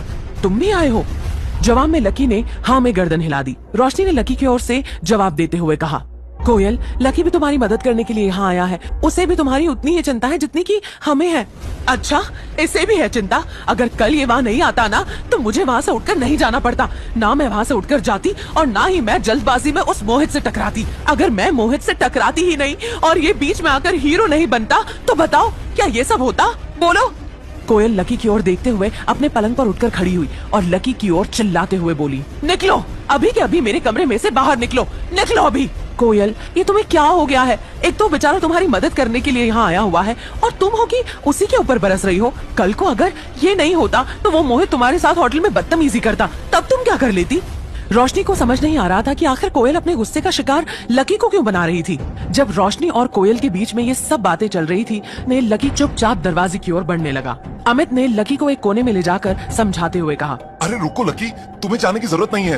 वो तो कोयल को बस थोड़ा सा गुस्सा आ रहा है और कुछ नहीं। तुम समझ सकते हो कि आज उसकी हालत कैसी है, लेकिन उसके चक्कर में तुम अपना मूड मत खराब करो प्लीज। नहीं, ऐसी कोई बात नहीं है। मैं समझ सकता हूँ कि कोयल अभी थोड़ी परेशान है। मैं यहाँ खड़े रहकर उसे और परेशान नहीं करना चाहता। तुम उससे जाकर कह दो कि चिंता करने की कोई बात नहीं है, अभी थोड़ी ही देर में अंदर सब कुछ ठीक हो जाएगा। लकी ने कहा और अमित के कंधे पर अपना हाथ रखकर वो दरवाजे से बाहर निकल गया। मैं आज के बाद इस लड़के की शक्ल नहीं देखना चाहती हूँ। कोयल ने जब देखा कि अमित उसे देख रहा था तो उसने अपना फोन उठाया और बोली, मैं अभी अपने हाई स्कूल के दोस्त प्रशांत को फोन करके देखती हूँ। उसके पापा भी बड़े आदमी है, क्या पता वो हमारी कुछ मदद कर सके। कोयल ने अपना फोन निकाला और अपने दोस्त को फोन लगाने लगी। इधर बाकी के लोग भी अपने अपने फोन पर कोई मदद के लिए अपने किसी अंकल को फोन कर रहा था तो कोई अपनी किसी आंटी को, लेकिन उनमें से कोई भी ऐसा नहीं था जो कि कोयल की मदद कर सके। इधर लकी जब रोशनी के हॉस्टल से बाहर आया तो उसने अपना मोबाइल निकाला और एक नंबर याद करने लगा। दिमाग पर थोड़ा सा जोर देने के बाद उसे नंबर याद हो आया और उसने अपने फोन में उसे डायल किया। 2-3 बार घंटी बजी और उसके बाद उधर से किसी ने फोन उठा लिया था। अच्छा, तो आज घर के सबसे बड़े बेटे को इस बूढ़े की याद आ ही गई। वहाँ मेरा बच्चा 8 सालों से बाहर तड़प रहा है और यहाँ ये बूढ़ा उसके लिए परेशान होने के अलावा और कुछ भी कर नहीं पा रहा है। फोन की दूसरी ओर से एक बूढ़े आदमी की आवाज लकी के कानों में गूंज गई। वो सालों बाद इस आवाज को सुन पा रहा था, क्योंकि जब तक वो गरीबी की परीक्षा को पास नहीं करता तब तक वो उन्हें फोन नहीं लगा सकता था। आज इतने सालों के बाद उनकी आवाज सुनकर लकी की आंखों में आंसू थे, लेकिन वो मुस्कुरा भी रहा था। काशीनाथ जी, आप कुछ ज्यादा ही गंभीर होकर बात नहीं कर रहे। आपको तो आइडिया ही नहीं है कि आपकी आवाज इतने सालों के बाद सुनकर मुझे कितनी खुशी हो रही है। वैसे मैं आपसे कुछ काम की बात करना चाहता था, इसलिए आपको फोन किया। हाँ बताओ बेटा, ये बूढ़ा तुम्हारी क्या मदद कर सकता है? अब मैंने जब वो परीक्षा पास कर ली है तो इसका मतलब मैं परिवार के सारे अधिकारों का इस्तेमाल कर सकता हूँ ना? हाँ, जिस दिन आपने वो परीक्षा पास की उसी दिन परिवार ने आपके ऊपर से सारी बंदिशें भी हटा दी थी। ठीक है, तो मैं क्रांति रायजादा, जो कि लायन ग्रुप ऑफ कंपनीज के मालिक है, उनसे साफ शब्दों में कुछ कहलवाना चाहता हूँ। Lion group? ये लायन ग्रुप किसका है? काशीनाथ जी ने अपने बूढ़े दिमाग पर थोड़ा सा जोर देते हुए थोड़ा सा याद करने की कोशिश की, लेकिन उन्हें याद नहीं आ रहा था। ये दिल्ली का ही एक छोटा सा ग्रुप है। लकी जानता था अग्रवाल एंड अग्रवाल नाम का उनका ग्रुप पूरे देश में फैला हुआ था, और उनके ग्रुप के आगे ये लायंस ग्रुप कुछ भी नहीं था। हाँ, याद आया कि दिल्ली की कंपनी है। हाँ तो हो जाएगा, मैं अभी रुस्तम डांगी को फोन कर देता हूँ। नॉर्थ का सारा काम वही देखता है। वैसे आप उस क्रांति रायजादा से कहलवाना क्या चाहते हो?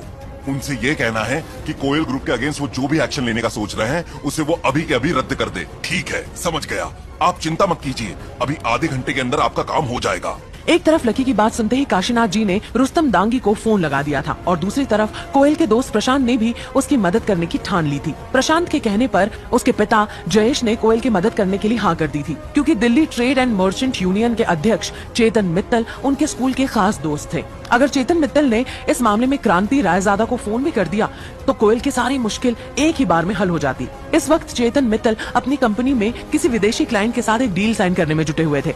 इस क्लाइंट से न सिर्फ चेतन मित्तल की कंपनी को बल्कि दिल्ली के हर छोटे बड़े व्यापारी को ढेर सारा फायदा होने वाला था। पूरा सौदा लगभग 1500 करोड़ रुपए का था। जब ये मीटिंग चल रही थी कि तभी चेतन मित्तल के कॉन्फ्रेंस रूम का दरवाजा खुला और उनका सेक्रेटरी हॉल के अंदर आ गया। इस तरह से अपने सेक्रेटरी को बीच में घुसते देखकर चेतन मित्तल को बहुत गुस्सा आ रहा था। उसके आने की वजह से बाकी लोग भी परेशान हो रहे थे। उनकी नजर में ये बहुत ही बुरा व्यवहार था। सेक्रेटरी भी इस बात को अच्छे से जानता था, मगर फिर भी उसके पास अंदर आने के अलावा कोई भी चारा नहीं था। सर, एक बात करनी थी। इसके बाद सेक्रेटरी चेतन मित्तल के करीब आया और उसके कानों में कुछ कहने लगा। जैसे ही चेतन मित्तल ने अपने सेक्रेटरी की बात सुनी, उसके चेहरे का रंग बदल गया और वो अपनी कुर्सी से खड़ा होकर बोला, मुझे माफ करना साथियों, लेकिन मुझे अभी किसी बहुत ही जरूरी काम के लिए यहाँ से निकलना पड़ेगा। हम इस डील के बारे में बाद में बात करेंगे। मैं जानता हूँ कि इस तरह से मीटिंग को बीच में ही छोड़कर जाना ठीक नहीं है, लेकिन मैं मजबूर हूँ।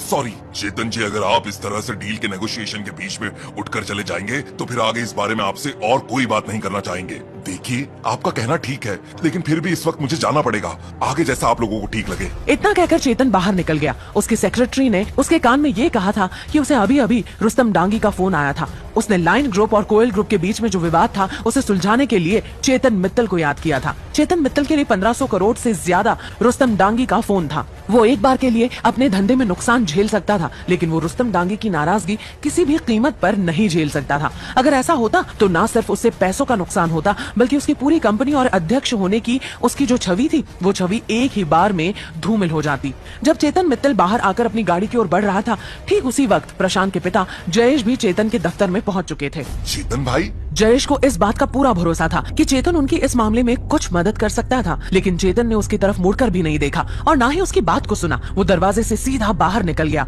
और अपनी गाड़ी में बैठ गया। इधर लकी भी लाल किले की दीवार पर आकर बैठ गया था। वहीं पास में एक चौपाटी थी जहाँ पर ढेर सारे लोग शाम के वक्त घूमने फिरने आया करते थे। लकी वहाँ आते जाते हुए लोगों को अकेला बैठकर देख रहा था। एक प्रेमी जोड़ा दीवार पर थोड़ी ही दूरी पर उसके पास बैठा हुआ था। वो दोनों एक ही आइसक्रीम को बारी बारी से खा रहे थे। लकी को उन्हें देखकर डिम्पल के साथ बिताए वो सुहाने दिन याद हो आए थे। लकी अक्सर उसके लिए खाना बनाता था और उसे यही लाल किले की दीवार पर बैठकर खिलाता था। वो अपनी जेब से थोड़ा थोड़ा पैसा बचाकर उसे आइसक्रीम भी खिलाता था।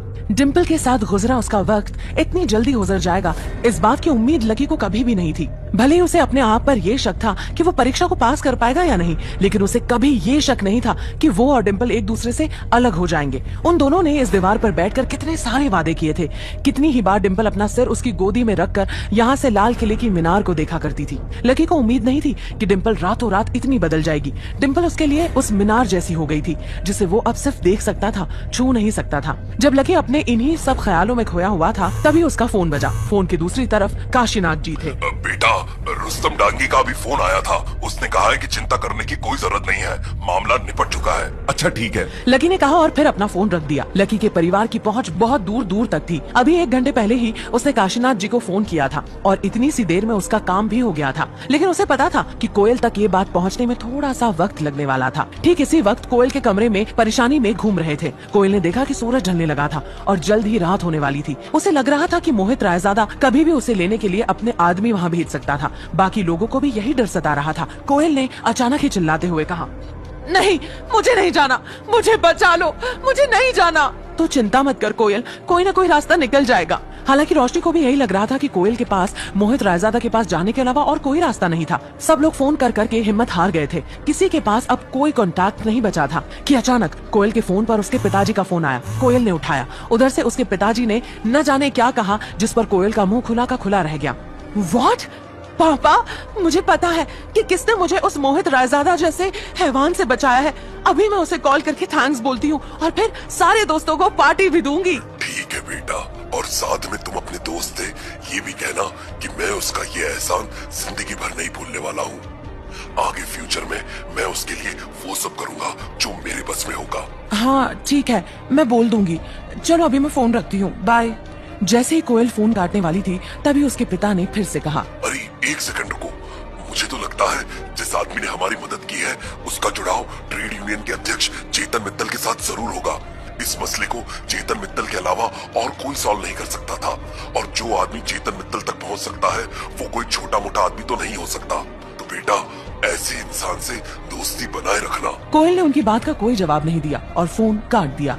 अब आप सब तो सच जानते ही हैं कि लकी के अलावा आखिर कौन हो सकता है जो चेतन मित्तल के इतने करीब पहुंच गया था, और वो भी इतना जल्दी। लेकिन कोयल का दिमाग कुछ और ही गणित लगाए बैठा था। प्रशांत, दोपहर में मैंने उससे ही फोन भी किया था। आई न्यू इट, पक्का उसने ही मेरी हेल्प की है। प्रशांत का नाम जुबान पर आते ही कोयल की आंखों में चमक आ गई थी। कोयल ने तुरंत अपने पर्स में से फोन निकाला और प्रशांत का नंबर डायल किया, लेकिन मारे शर्म के प्रशांत ने फोन ही नहीं उठाया। 1 घंटे में कुछ नहीं तो लगभग 25 बार तो कोयल ने उसे कॉल किया ही होगा, लेकिन प्रशांत बहुत शर्मिंदा था कि उसने कोयल के मैटर में अपने पिता से बात नहीं की थी। दूसरी तरफ लगभग शाम को 6 बजे के करीब जब लकी चमन मेडिकल स्टोर पर काम कर रहा था तब उसके फोन पर अमित का फोन आया। भाई तू कहाँ है? मैं तुझे कैसे बताऊं क्या हो गया? मैं दुकान पर हूँ और मुझे पता है कि कोयल का मैटर सॉल्व हो गया है। अरे भाई, तुझे कैसे पता? तेरी आवाज से पता चल गया पगले। अगर मैटर सॉल्व नहीं हुआ होता तो तू इतना खुश थोड़ी होता। हाँ ये बात तो सही है। चल अब तू जल्दी से काके पर आ जा। कोयल की तरफ से आज ट्रीट है, हम पहुंच चुके हैं, तू भी जल्दी से आ जा। नहीं यार, तुम लोग मजे करो, मैं नहीं आ पाऊंगा, दुकान पर हूँ। अरे भाई ऐसा मत कर यार, देख सब लोग यहीं पर हैं, अब तू नहीं आएगा तो अच्छा नहीं लगेगा। आ जाना यार, चमन लाल से कोई बहाना बना दे। यार सच बताऊं तो मैं नहीं चाहता कि मुझे देखकर कोयल का मन खराब हो। देख तुझे मेरी कसम है, तुझे आना ही पड़ेगा, नहीं तो तू अपने भाई का मरा मुंह देखेगा। अमित ने सिर्फ इतना ही कहा और इससे पहले कि लकी कुछ कह पाता अमित ने फोन काट दिया। लकी असमंजस में फंस गया था। उसे समझ में ही नहीं आ रहा था कि आखिर वो करे तो क्या करे। चलो दोस्त के लिए थोड़ी बेइज्जती ही सही, लकी ने अपने आप से कहा और फिर मालिक से छुट्टी लेकर मेडिकल स्टोर से बाहर निकल आ गया। इधर कोयल अपने बाकी दोस्तों के साथ काके के ढाबे पर आ चुकी थी। उसके साथ एक ही टेबल पर 10 लोग बैठे हुए थे। दिशा, मानसी, रोशनी, अमित, गर्वित और प्रीतम के अलावा कोयल के कुछ बाहर के दोस्त भी थे। देखने से वो सभी कोयल के पुराने दोस्त लग रहे थे। कोयल सभी को प्रशांत के बारे में बता रही थी। लकी भी वहाँ पहुंचकर कोयल के सामने जाकर खड़ा हो गया। जैसे ही कोयल ने लकी को देखा, उसकी आंखों में उसके लिए गुस्सा उतर आया। तुम यहाँ कैसे आ गए? मैंने तो तुम्हें नहीं बुलाया था। कोयल की इस बात से वहाँ बैठे सभी लोग हैरान थे। लकी के दोस्त भी कोयल को बस देखे ही जा रहे थे। लकी का मन भी खराब हो ही गया था, लेकिन फिर कोयल ने लकी से कहा, चलो अब मेरा मूड ठीक है और तुम आ ही गए हो तो बैठ जाओ। लकी को इग्नोर करते हुए कोयल फिर से अपने दोस्तों के साथ बातें करने में जुट गई। लकी वहीं का वहीं खड़ा रह गया। अमित लकी के कानों में बोला, अरे तू उसकी बात का बुरा मत मान यार, चल तेरा भाई आज बहुत खुश है, तू मेरे साथ बैठ जाना, आजा। लकी अमित के पास जाकर बैठ गया। उधर जैसे ही लकी वहां जाकर बैठा, कोयल ने फिर से उसे घूर कर देखा, लेकिन इस बार लकी ने उसकी तरफ नहीं देखा था। उसने जानबूझकर कोयल से अपनी नजरों को दूर कर लिया था ताकि उसे जरा सा भी गुस्सा ना आ सके। कोयल, ये लड़का कौन है और तेरी ट्रीट में इसका क्या काम है? कोयल के एक दोस्त ने लकी की ओर टेढ़ी नजरों से देखा और पूछा। बाकी के लोग जो लकी के बारे में नहीं जानते थे और उसके बारे में दोनों सिर्फ उसके कपड़ों को देखकर अपने मन में राय बना रहे थे, वो भी कोयल को ऐसी ही सवालिया नजरों से देख रहे थे। ये भाई बहुत ही कमाल के इंसान है, इनसे बड़ा अजूबा आपको पूरे दिल्ली में कहीं भी देखने को नहीं मिलेगा। कल सुबह ये पैसे निकालने के लिए एक बैंक में गए, पता है कौन से बैंक में? न्यू सिटी बैंक में। न्यू सिटी बैंक का नाम सुनते ही सब लोगों के मुंह खुले के खुले रह गए थे, क्योंकि लकी का हुलिया देखकर कोई सपने में भी नहीं सोच सकता था कि ये आदमी न्यू सिटी बैंक में भी जा सकता है। इससे पहले कि कोई कुछ कहता, कोयल ने अपनी बात पूरी करते हुए कहा, और वहाँ जाकर ये मैनेजर से कह रहे हैं कि मुझे पैसे निकालने हैं। मैनेजर ने कहा, ठीक है, आपका कार्ड कहाँ है? तो इन भाई साहब ने बोला कि मेरे पास तो कोई कार्ड ही नहीं है। कोयल का इतना कहना हुआ ही था कि वहाँ बैठे कुछ लोग ठहाके मारकर हंसने लगे। वो बार बार लकी को देखे जा रहे थे और हंस रहे थे। उन लोगों की उन बातों की वजह से अब लकी के दिल में थोड़ा सा गुस्सा बढ़ने लगा था। इससे पहले कि वो कोयल से कुछ कहता, दिशा बोल उठी, यार कोयल, यहाँ सब तो आ गए, लेकिन तुम्हारा प्रशांत कहाँ रह गया? अरे भाई, वो इतना बड़ा आदमी है, हमेशा फ्री थोड़ी ही रहता है, इसलिए मैंने उसे डिस्टर्ब करना ठीक नहीं समझा। लेकिन फिर भी एक बार उसे फोन करके बुला दो, आज की पार्टी उसी की तरफ से है। ठीक है, अभी कॉल करती हूँ। कोयल ने भगवान का नाम लेते हुए प्रशांत का फोन एक और बार ट्राई किया, और प्रशांत ने इस बार शर्माते हुए फोन उठा लिया था। हेलो कोयल, कैसी हो? सब ठीक है? तुम्हारे रहते सब ठीक ना रहे, ऐसा हो सकता है क्या? थैंक्स यार, तुमने बहुत हेल्प की। देखो, जब तुमने मुझे फोन किया था तो मैंने अपने पापा को फोन किया था। मैंने पापा को पूरा केस बताया तो पापा ने बोला कि वो और चेतन मित्तल एक ही क्लास में पढ़ते थे और अब वो ट्रेड यूनियन के प्रेसिडेंट हो गए, तो वो उनसे बात करके देख सकते हैं। लेकिन उसके बाद मेरी पापा से इस बारे में कोई बात नहीं हुई। I am extremely sorry. कोयल जो भी समझे, लेकिन प्रशांत को भी नहीं पता था कि कोयल का मैटर सॉल्व हो गया है। उसे लगा कि कोयल उसे सुना रही है, इसलिए वो सफाई दे रहा था। नहीं, उसकी कोई जरूरत ही नहीं है, मैटर तो सॉल्व हो गया है, और मुझे पता है कि ये हुआ भी किसकी वजह से है। प्रशांत, अगर तुम नहीं होते तो ये कभी नहीं हो पाता। मेरे पापा मुझे बता रहे थे कि कोई चेतन मित्तल जी से मिलने के लिए गया था, वो और कोई नहीं बल्कि तुम्हारे पापा ही होंगे। इसलिए thank you Prashant, thank you so much. चलो, अगर मैटर सॉल्व हो गया तो इससे बड़ी और क्या बात हो सकती है। और इसमें तुम्हें मुझे भी थैंक यू बोलने की जरूरत नहीं है, मैंने तो ऐसा कुछ किया भी नहीं है। अरे कैसे नहीं किया? जो भी किया वो तुमने ही तो किया। तुम खुद भी ये बात अच्छे से जानते हो कि लाइन ग्रुप कितना पावरफुल ग्रुप है। अब अगर वो खुद मेरे पापा से माफी मांगने के लिए आगे आए हैं तो इसका मतलब चेतन मित्तल कोई बहुत बड़े आदमी होंगे। जब वो खुद चेतन मित्तल के सामने नहीं टिक सकते तो मेरे पापा और हमारी छोटी सी कंपनी की क्या बिसात है। इसलिए तुम्हें थैंक यू बोलना तो बनता है प्रशांत। अरे ऐसा कुछ नहीं है, तुम ऐसा मत सोचा करो। अचानक से कोयल की आंखों में वो डर फिर से उभर आया था जो दोपहर में उसे महसूस हो रहा था। अगर प्रशांत नहीं होता तो मोहित और उसके पिता न जाने कोयल के साथ क्या कर बैठते। इसलिए वो प्रशांत और उसके पापा का दिल से शुक्रिया कर रही थी।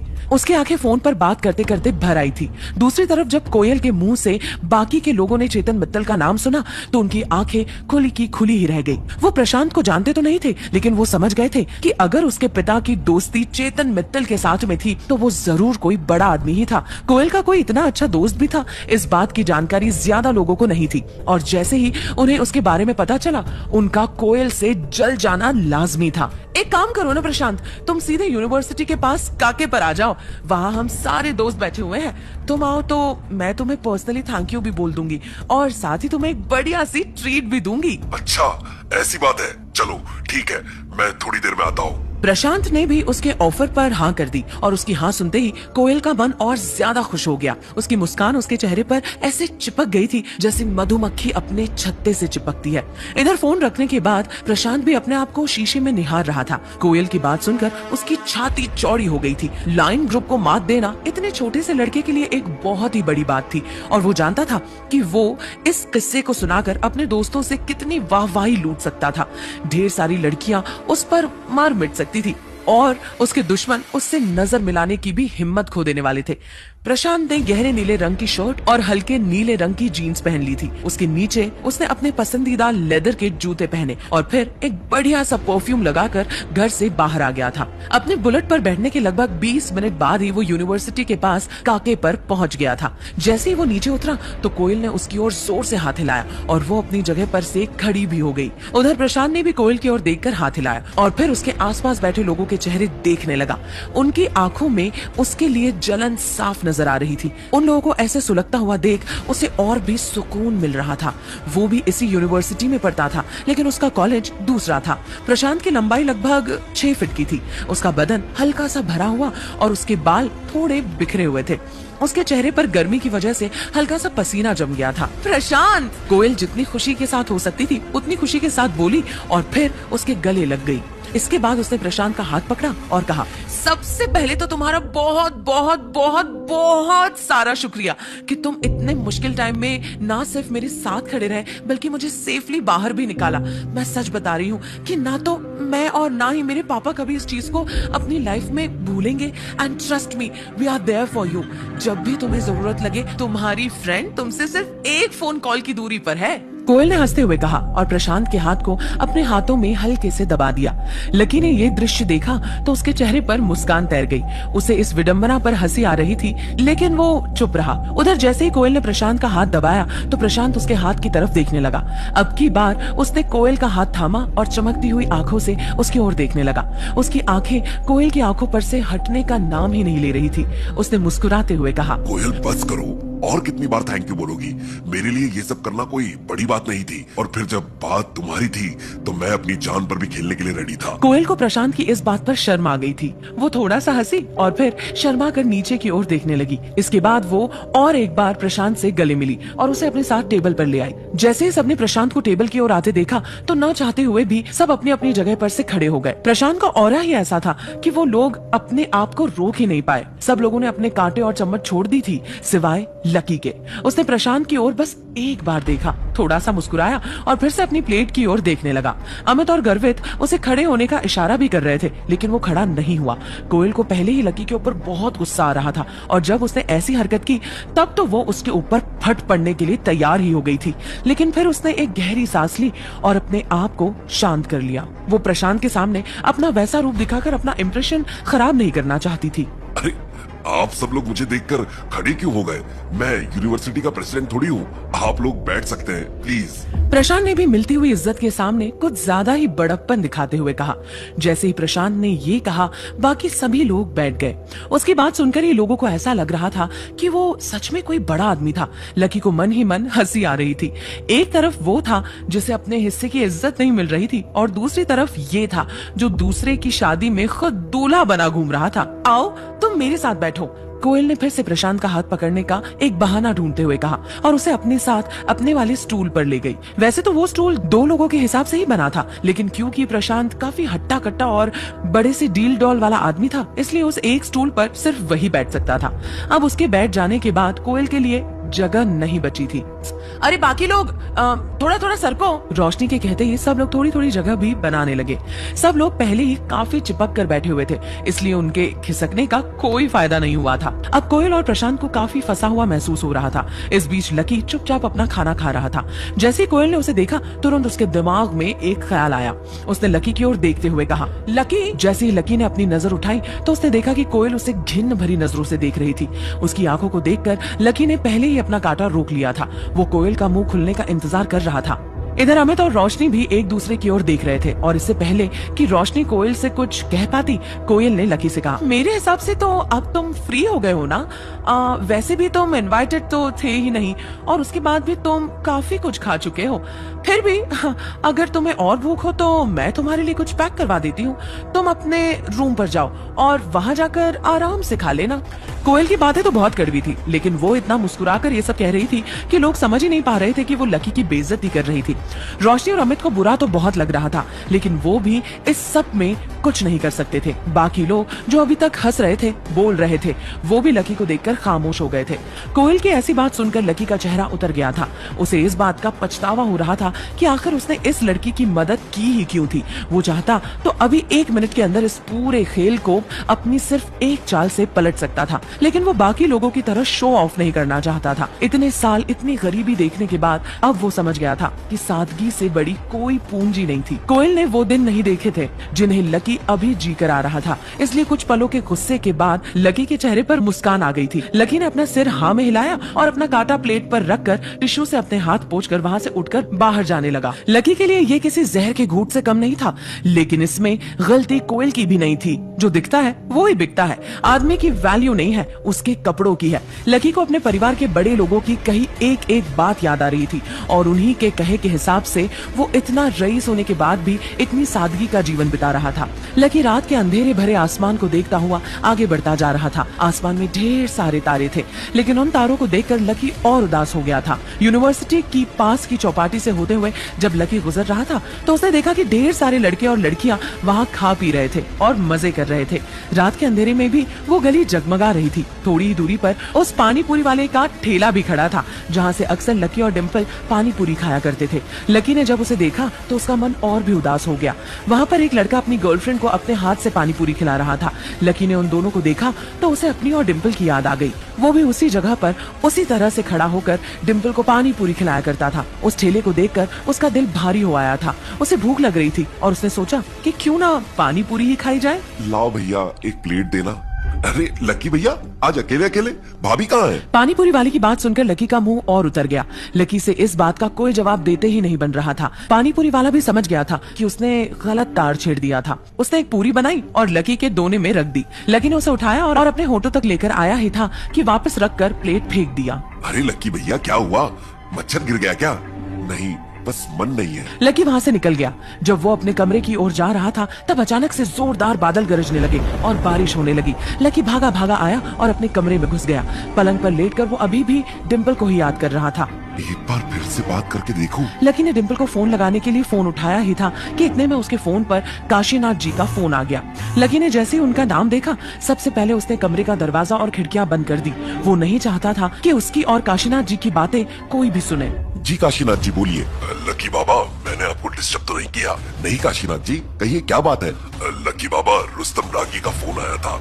मैंने जब आज सुबह उसे फोन किया था तो उसे बताया कि आप दिल्ली में ही हैं और गरीबी की परीक्षा दे रहे हैं। फिर मैंने उसे बताया कि आपने अभी परसों ही परीक्षा पास कर ली है और आप अपने परिवार की सारी पावर का इस्तेमाल कर सकते हैं। यह बात सुनकर रुस्तम ने कहा कि वो आपसे मिलना चाहता है। मुझसे? मुझसे क्यों मिलना चाहते हैं? अब जब आपने गरीबी की परीक्षा पास कर ली है तो आपको परिवार का कारोबार भी संभालना पड़ेगा, इसलिए वो आपसे एक बार मिलना चाहते हैं। लेकिन मैं भी कुछ और दिनों तक अपनी पहचान छिपा कर रखना चाहता हूँ। वो मैं समझ रहा हूँ। वो बस एक बार आपसे मिलकर आपको देखना चाहते हैं और आपको अगर किसी और चीज की जरूरत हो तो वो भी आप उसे बता सकते हैं। दिल्ली में उसका अच्छा रौब भी चलता है। पढ़ाई के साथ साथ काम संभालने में भी वो आपकी मदद करेगा। असल में लकी के परिवार का बिजनेस ना सिर्फ इंडिया बल्कि बाहर के बहुत से देशों में फैला हुआ था। अग्रवाल एंड अग्रवाल फर्म एक बहुत बड़ा ग्रुप था जिसके अंदर 10 लाख से भी ज्यादा लोग काम करते थे। लेकिन लकी के परिवार की रीत ही यही थी कि जब तक कोई भी आदमी गरीबी की परीक्षा को पास नहीं करता तब तक उसे बिजनेस का दारोमदार नहीं बनाया जाता था। ठीक है मैं मिल लूंगा। ठीक है तो मैं उसे फोन कर देता हूँ। वो कल सुबह ही आपसे मिलने के लिए आपके कॉलेज पहुँच जाएगा। नहीं नहीं कॉलेज में मिलना ठीक नहीं होगा। आप मुझे उनका एड्रेस दे दीजिए, मैं खुद ही उनसे मिलने के लिए चला जाऊंगा। लकी रुस्तम डांगी को कॉलेज में बुलाकर जबरदस्ती की हवाबाजी नहीं करना चाहता था। वो जानता था कि अगर उसे किसी ने रुस्तम के साथ देख लिया तो लोग उससे सवाल पूछ पूछ कर उसका जीना दुश्वार कर देंगे और वो अभी कुछ दिन और यहाँ आराम से सुकून से जीना चाहता था। एक बार यहाँ से बाहर निकल के बाद तो उसे कंपनी के हिसाब से अपनी लाइफस्टाइल को बदलना ही था। लेकिन लकी बाबा आने वाले वक्त में आपको ही अग्रवाल एंड अग्रवाल फर्म की कमान संभालनी है। ऐसे में अगर आप खुद रुस्तम डांगी से मिलने के लिए जाएंगे तो यह नियमों के खिलाफ नहीं हो जाएगा। सूरज को दिया दिखाना ठीक होगा क्या मालिक? मैं उसी को बोलता हूँ कि वो ही आपसे मिलने के लिए आए। काशीनाथ जी नहीं चाहते थे कि लकी कमान संभालने से पहले ही लोगों के सामने इतना सीधा नजर आने लगे, वरना लोग उसकी परवाह करना बंद कर देते। नहीं काशीनाथ जी, मुझे लगता है कि आप कुछ ज्यादा ही सोच रहे हैं। ऐसी कोई बात नहीं है, बल्कि मैं जब तक काम नहीं संभालता तब तक तो मैं उनसे मिलने के लिए जा ही सकता हूँ। वैसे भी उनसे मिलने के बहाने मैं थोड़ा शहर भी देखाऊंगा, घूम आऊंगा। ठीक है लक्की बाबा, आप अपने से बड़ी उम्र के लोगों से भी इतने प्यार से बात करते हैं कि कोई भी आपका मुरीद हो जाएगा, इसलिए आप चिंता मत कीजिए। मैं रुस्तम को बोल दूंगा कि आप खुद उससे मिलने के लिए आ रहे हैं। जी ठीक है। लकी जैसे ही फोन रखकर खिड़कियां खोलने को हुआ कि फिर से काशीनाथ जी का फोन आया। हेलो लकी बाबा, रुस्तम कह रहा है कि वो गोल्डन मेंशन होटल में कल लंच के लिए जाने वाला है, तो आप भी लंच के लिए उसके साथ जा पाएंगे या मैं जगह बदलवा दूं? नहीं, कोई दिक्कत नहीं है, उनसे कहना कि मैं 1 बजे के आसपास वहाँ पहुँच जाऊंगा। काशीनाथ जी से बात करने के बाद लकी जैसे ही अपने बिस्तर पर आया, डिम्पल की यादों ने फिर से उसे घेर लिया।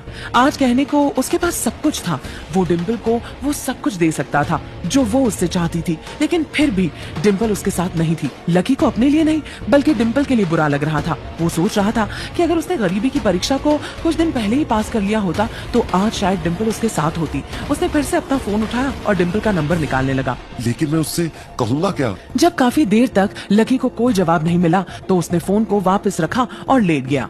उसी समय अमित, प्रीतम और गर्वित भी कोयल की पार्टी से वापस आ गए। वो तीनों आपस में कुछ बातें कर रहे थे और बातों में वो इतने मशगूल थे कि वो भूल ही गए थे कि कमरे में लकी भी था।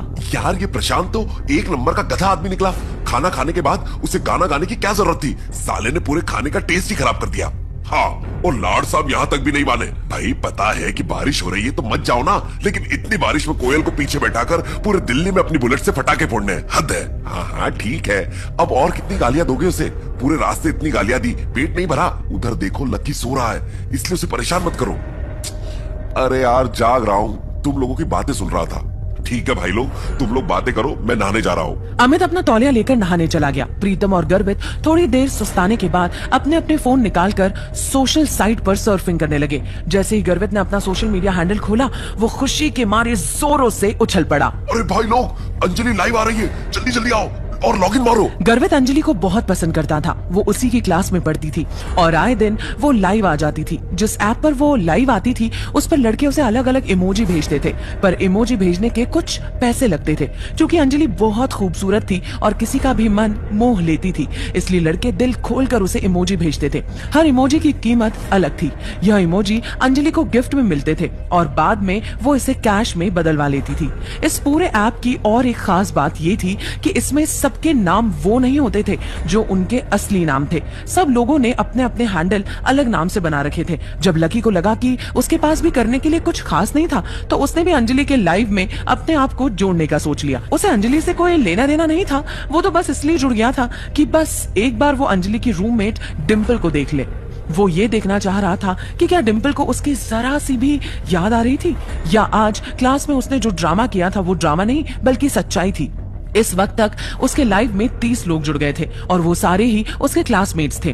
अंजलि ने अपने हाथों में एक गुलाबी रंग का तकिया दबा रखा था और पीले रंग के हेडफोन लगाए हुए थे। वो कैमरा के सामने देखकर मुस्कुराए जा रही थी। गाइस, मुझे आए हुए अभी तक 20 मिनट हो चुके हैं, लेकिन आप लोगों की तरफ से मुझे एक भी प्रेजेंट नहीं मिला।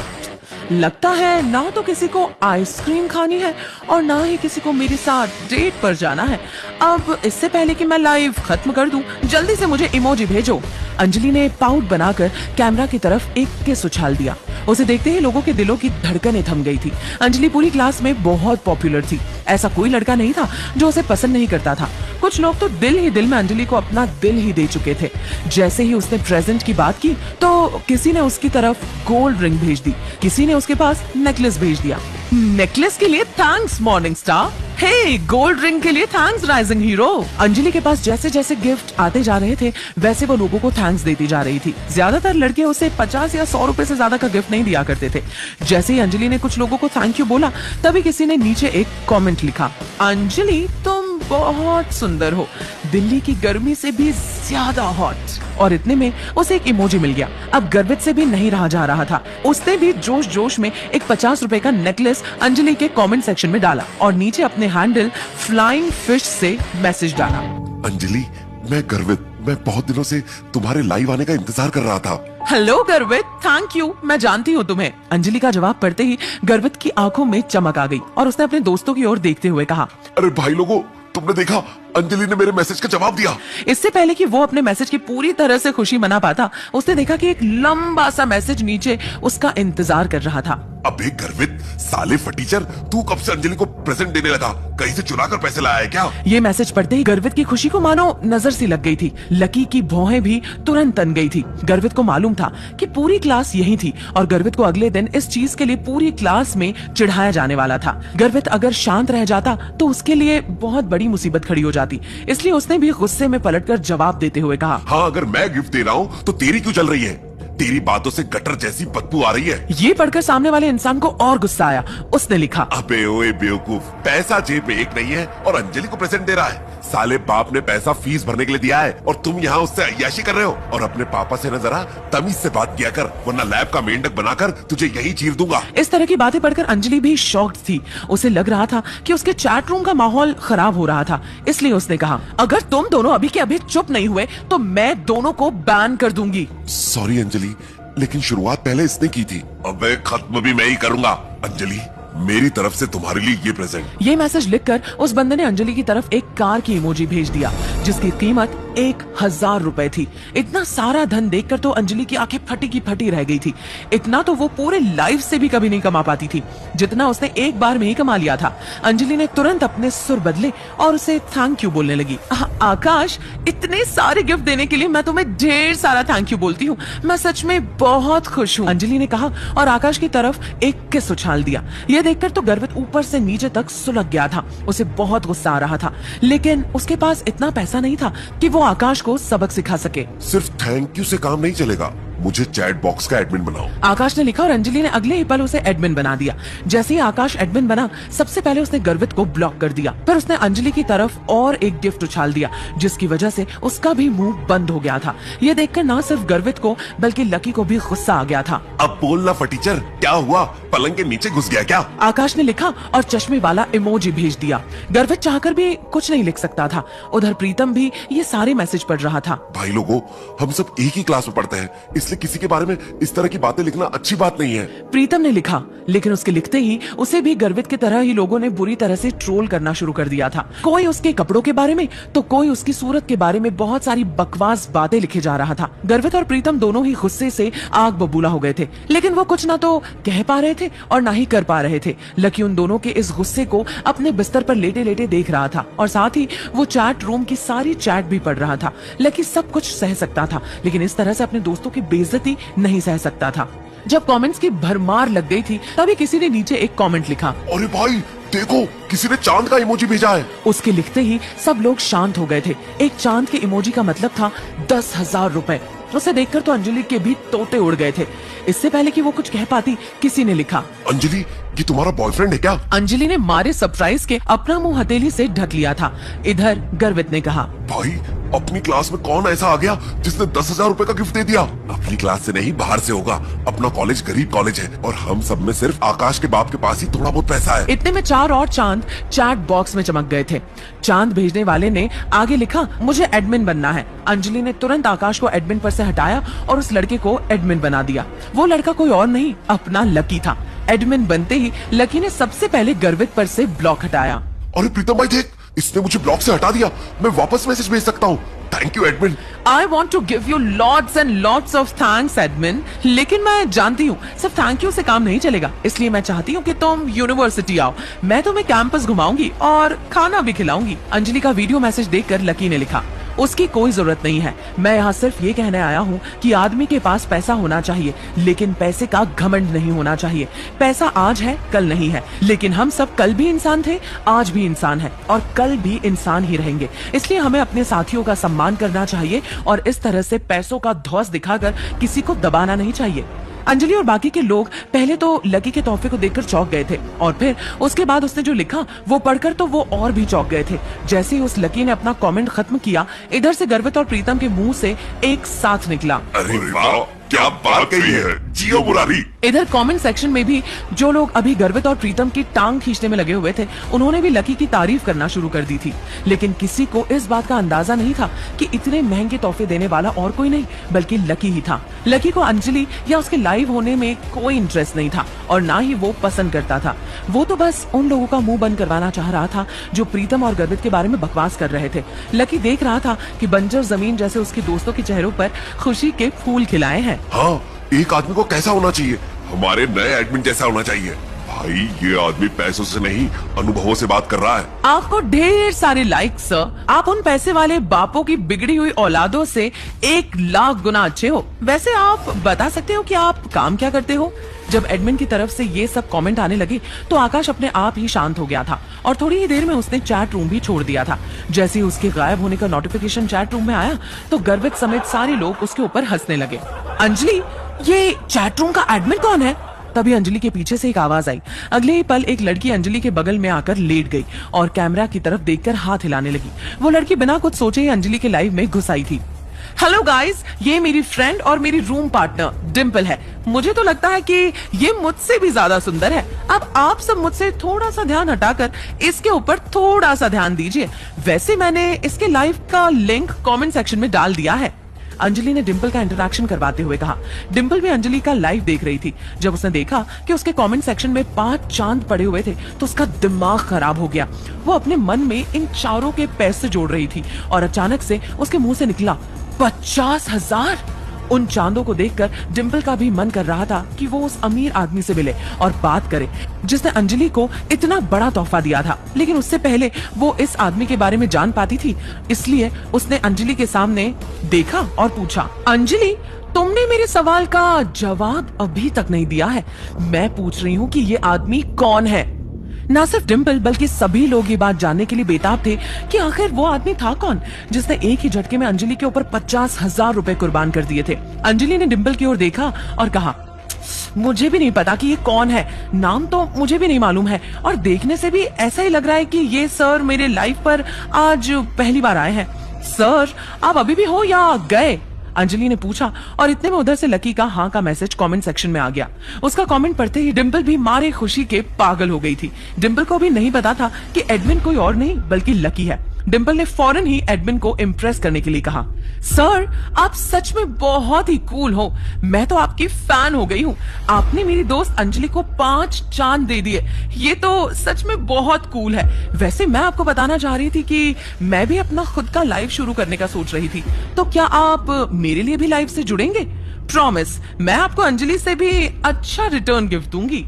डिम्पल चमकती हुई आंखों से कैमरा की ओर देखने लगी। इधर जब गर्वित ने देखा कि लकी भी उस लाइव से जुड़ा हुआ था और पलंग पर लेटकर अपने फोन को देख रहा था तो उसने लकी से कहा, ओए लकी, उसे देखना बंद कर यार। तू जानता है कि वो 1 नंबर की लालची लड़की है। पैसे देखते ही उसकी जुबान लपलपाने लगती है। कितनी बेशरम है यार ये। लकी ने गर्वित की बात को सुनकर भी अनसुना कर दिया और वो फोन की स्क्रीन की ओर ही देखता रहा। डिम्पल! अंजलि गुस्से से डिम्पल की ओर देखने लगी। डिम्पल जबरदस्ती अंजलि का आइडिया चुराकर उसका काम खराब करना चाह रही थी। जैसे ही डिम्पल ने अंजलि को देखा तो उसने कहा, मुझे तो तुमने कभी नहीं बताया कि तुम अपना लाइफ शुरू करने वाली हो। अगर तुमने शुरू कर भी दिया तो भी तुम्हें क्या लगता है कि तुम मेरे इस चांद को मुझसे छीन लोगी?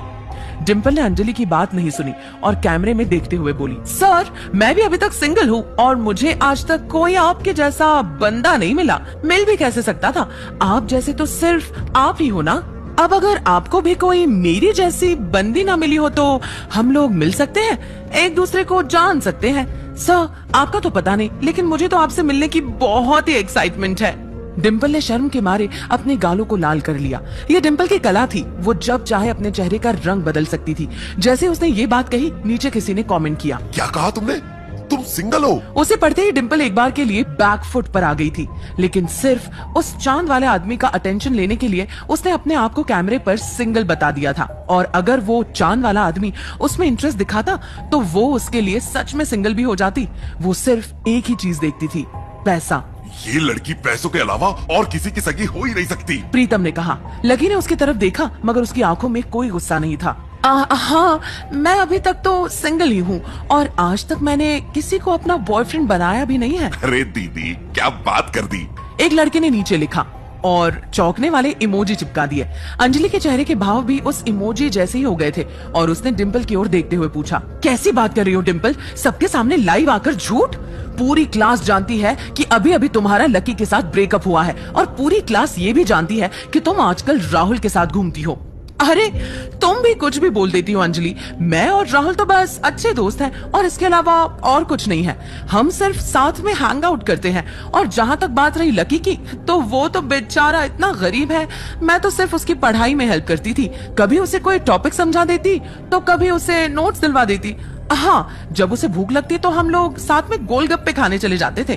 वो पैसे देने के लिए खूब इंसिस्ट करता था, लेकिन मैं उसे पैसे देने नहीं देती थी। वो मेरे छोटे भाई जैसा था। अब तुम लोग सोच रहे हो मेरे और उसके बीच में कुछ चल रहा था, तो ये सब बकवास है। वैसे सर, अगर आप मेरे बारे में और भी कुछ जानना चाहते हो तो मुझे। इससे पहले कि डिम्पल आगे कुछ कह पाती, उसने देखा कि एडमिन उर्फ लकी चैट रूम छोड़कर चला गया था। उसे जाते हुए देखते ही डिम्पल और अंजलि का मुंह उतर गया था। इधर लकी ने अपना फोन बंद कर दिया और आंखें बंद करके लेट गया। लकी के दिमाग में अभी डिम्पल की कई बातें गूंज रही थी। उसे विश्वास नहीं हो रहा था कि जब डिम्पल ये सब चीजें कह रही थी तो उसकी आंखों में जरा भी दर्द नजर नहीं आ रहा था। वो ये सब ऐसे कह गई थी जैसे उसके और लकी के बीच जो कुछ भी था वो सिर्फ लकी का एक सपना था और डिम्पल का उससे कोई लेना देना ही नहीं था। अब ऐसे में अगर डिम्पल को पता चलता कि लकी कौन था और फिर वो उन शब्दों के बारे में सोचती जो सुबह पूरी क्लास के सामने उसने लकी को सुनाए थे, तो उसकी शक्ल कैसी हो जाती। लकी एक बार तो डिम्पल का ऐसा चेहरा देखना चाहता था। ये सब सोचते हुए लकी को कब नींद लग गई उसे पता ही नहीं चला। अगले दिन क्लास के बाद अमित भागा भागा लकी की क्लास में घुसा और लकी से बोला, लकी, कोयल के साथ एक गड़बड़ हो गई। अच्छा, अब क्या हुआ उसके साथ? अबे, तेरा डिपार्टमेंट रोशनी की प्रॉब्लम्स झेलने का है, कोयल की नहीं। इस बात पर गर्वित और लकी भी मुस्कुरा दिए। अबे प्रीतम, तू 2 मिनट चुप रहे। लकी भाई, कोयल कल रात को बाइक से गिर गई। हाँ, तो इसमें कौन सी नई बात है? बात तो तब होती जब कोयल जी बाइक पर बैठकर कार में से गिर जाती। प्रीतम ने फिर से कोयल का मजाक उड़ाते हुए कहा। अमित ने उसे घूर कर देखा, लेकिन इस बात पर तो उसे भी हंसी आ गई थी। लेकिन वो गिरी कैसे? अरे यार, कल रात को बहुत तेज बारिश हो रही थी। अब वो और प्रशांत जोश जोश में बाइक पर दिल्ली नापने निकल लिए और बस थोड़ी ही देर में उनकी बाइक कहीं पर फिसली और मैडम गिर गई। अच्छा, फिर उसे बचाने कौन आया? चेतन मित्तल। प्रीतम ने फिर से उसके मजे लेते हुए कहा। अमित ने प्रीतम के बाल पकड़े और जोर से खींच दिए। प्रीतम चिल्लाने लगा और उसकी आवाज से बाकी की क्लास में भी हल्ला होने लगा।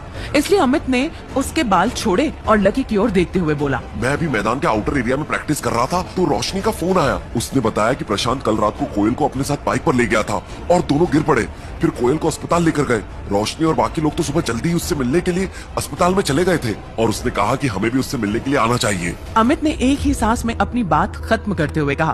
प्रीतम और गर्वित एक दूसरे की शक्ल देखने लगे। कल कोयल ने लकी के साथ जिस तरह का व्यवहार किया था और जिस तरह से प्रशांत के सामने बन रही थी, उसके बाद उन दोनों ने कसम खा ली थी कि वो अब कोयल की कभी शक्ल नहीं देखेंगे। लेकिन इससे पहले कि वो अमित को ना कर पाते, अमित अपनी जगह से खड़ा हुआ और उन दोनों के कंधे पर हाथ रखते हुए बोला, चलो हम लोग उसकी खबर करके आते हैं। भाई, आखिर उसने हमें कल ट्रीट दी थी यार। भले ही उसकी जुबान कैसी भी हो, लेकिन उसका मन अच्छा है। अच्छा चलो भाई, अब नमक खाया है तो फर्ज भी अदा करना ही पड़ेगा। प्रीतम ने कहा और अपनी बेंच पर से उठ गया। गर्वित भी उसके पीछे पीछे खड़ा हो गया। तीनों बाहर निकलने को ही थे कि अमित ने लकी को देखा। वो अभी भी वहीं बैठा कुछ सोच रहा था। क्या हुआ लकी भाई, तू नहीं आ रहा? नहीं, तुम लोग जाओ, मैं नहीं आऊंगा। अगर मैं आया तो उसकी तबीयत मेरी शक्ल देखकर और भी खराब हो जाएगी। लकी अपने ना जाने के पीछे का असली कारण उन तीनों को नहीं बताना चाहता था। अमित भी उसकी बात समझ गया था, इसलिए उसने उससे दोबारा नहीं पूछा और प्रीतम और गर्वित को अपने साथ लेकर निकल गया। इधर जैसे ही वो लोग कॉलेज से बाहर निकले, उसके थोड़ी ही देर बाद लकी ने भी अपने लिए एक टैक्सी बुलवाई और सीधा होटल गोल्डन मेंशन के लिए निकल गया। होटल गोल्डन मेंशन दिल्ली के सबसे बड़े होटल्स में से एक था। होटल गोल्डन मेंशन के अंदर जाते ही लकी ने देखा कि वहाँ एक बड़ा सा झूमर लटका हुआ था और फर्श पर महंगा मार्बल लगा हुआ था। आसपास चारों ओर खुशबूदार माहौल था। सब लोगों ने वहाँ सूट बूट पहने हुए थे और लकी अपने चप्पलों में ही उठकर चला गया था। वो बिना इधर उधर की चकाचौंध पर ध्यान दिए सीधा लिफ्ट की ओर चला गया था। उसने अपना फोन निकाला और देखा, उसमें लिखा था कि उसे कमरा नंबर 888 में जाना था। लकी ने फिर से अपना फोन जेब में रखा और जैसे ही वो लिफ्ट का दरवाजा बंद करने के लिए बटन दबाने ही वाला था कि उसने देखा कि एक सुंदर सी लड़की उसकी दिशा में बढ़ी चली आ रही थी। वो उसे हाथ से लिफ्ट को रोकने का इशारा भी कर रही थी। लकी ने बटन पे से तो अपना हाथ हटा लिया था, लेकिन वो उस लड़की पर से अपनी नजर नहीं हटा पा रहा था। वो वाकई बला की खूबसूरत थी। जैसे जैसे वो पास आई, लकी ने देखा कि उसका चेहरा गोल और पलकें बड़ी बड़ी थी। उसकी शक्ल से ही वो काफी उत्साह में नजर आ रही थी। उसने नीले रंग का ब्लेजर पहना हुआ था और नीले रंग की ट्राउजर। उसके गले में एक छोटा सा डायमंड का नेकलेस भी था। वो लड़की लिफ्ट में घुसी और लकी से थोड़ी सी दूरी पर खड़ी हो गई। लकी की तो नजर उस पर से हटने का नाम ही नहीं ले रही थी। एक्सक्यूज मी, तुम्हारा प्रॉब्लम क्या है? घूर क्यों रहे हो? नहीं, कुछ नहीं, सॉरी। लकी ने अपनी नजर नीचे करते हुए कहा, लेकिन उसकी नजर बाज आने का नाम ही नहीं ले रही थी और वो वापस उसकी गर्दन पर जा टिकी थी। लकी अब उसके कमर तक आते बालों को देख रहा था। तभी अचानक ही लकी को एहसास हुआ कि उसकी नाक में से खून बहना शुरू हो गया था। लकी ने जोर से सांस खींची और अपना सर ऊपर की ओर उठा लिया। लड़की ने उसे इस तरह देखा और बोली, ओह शिट, तुम्हारे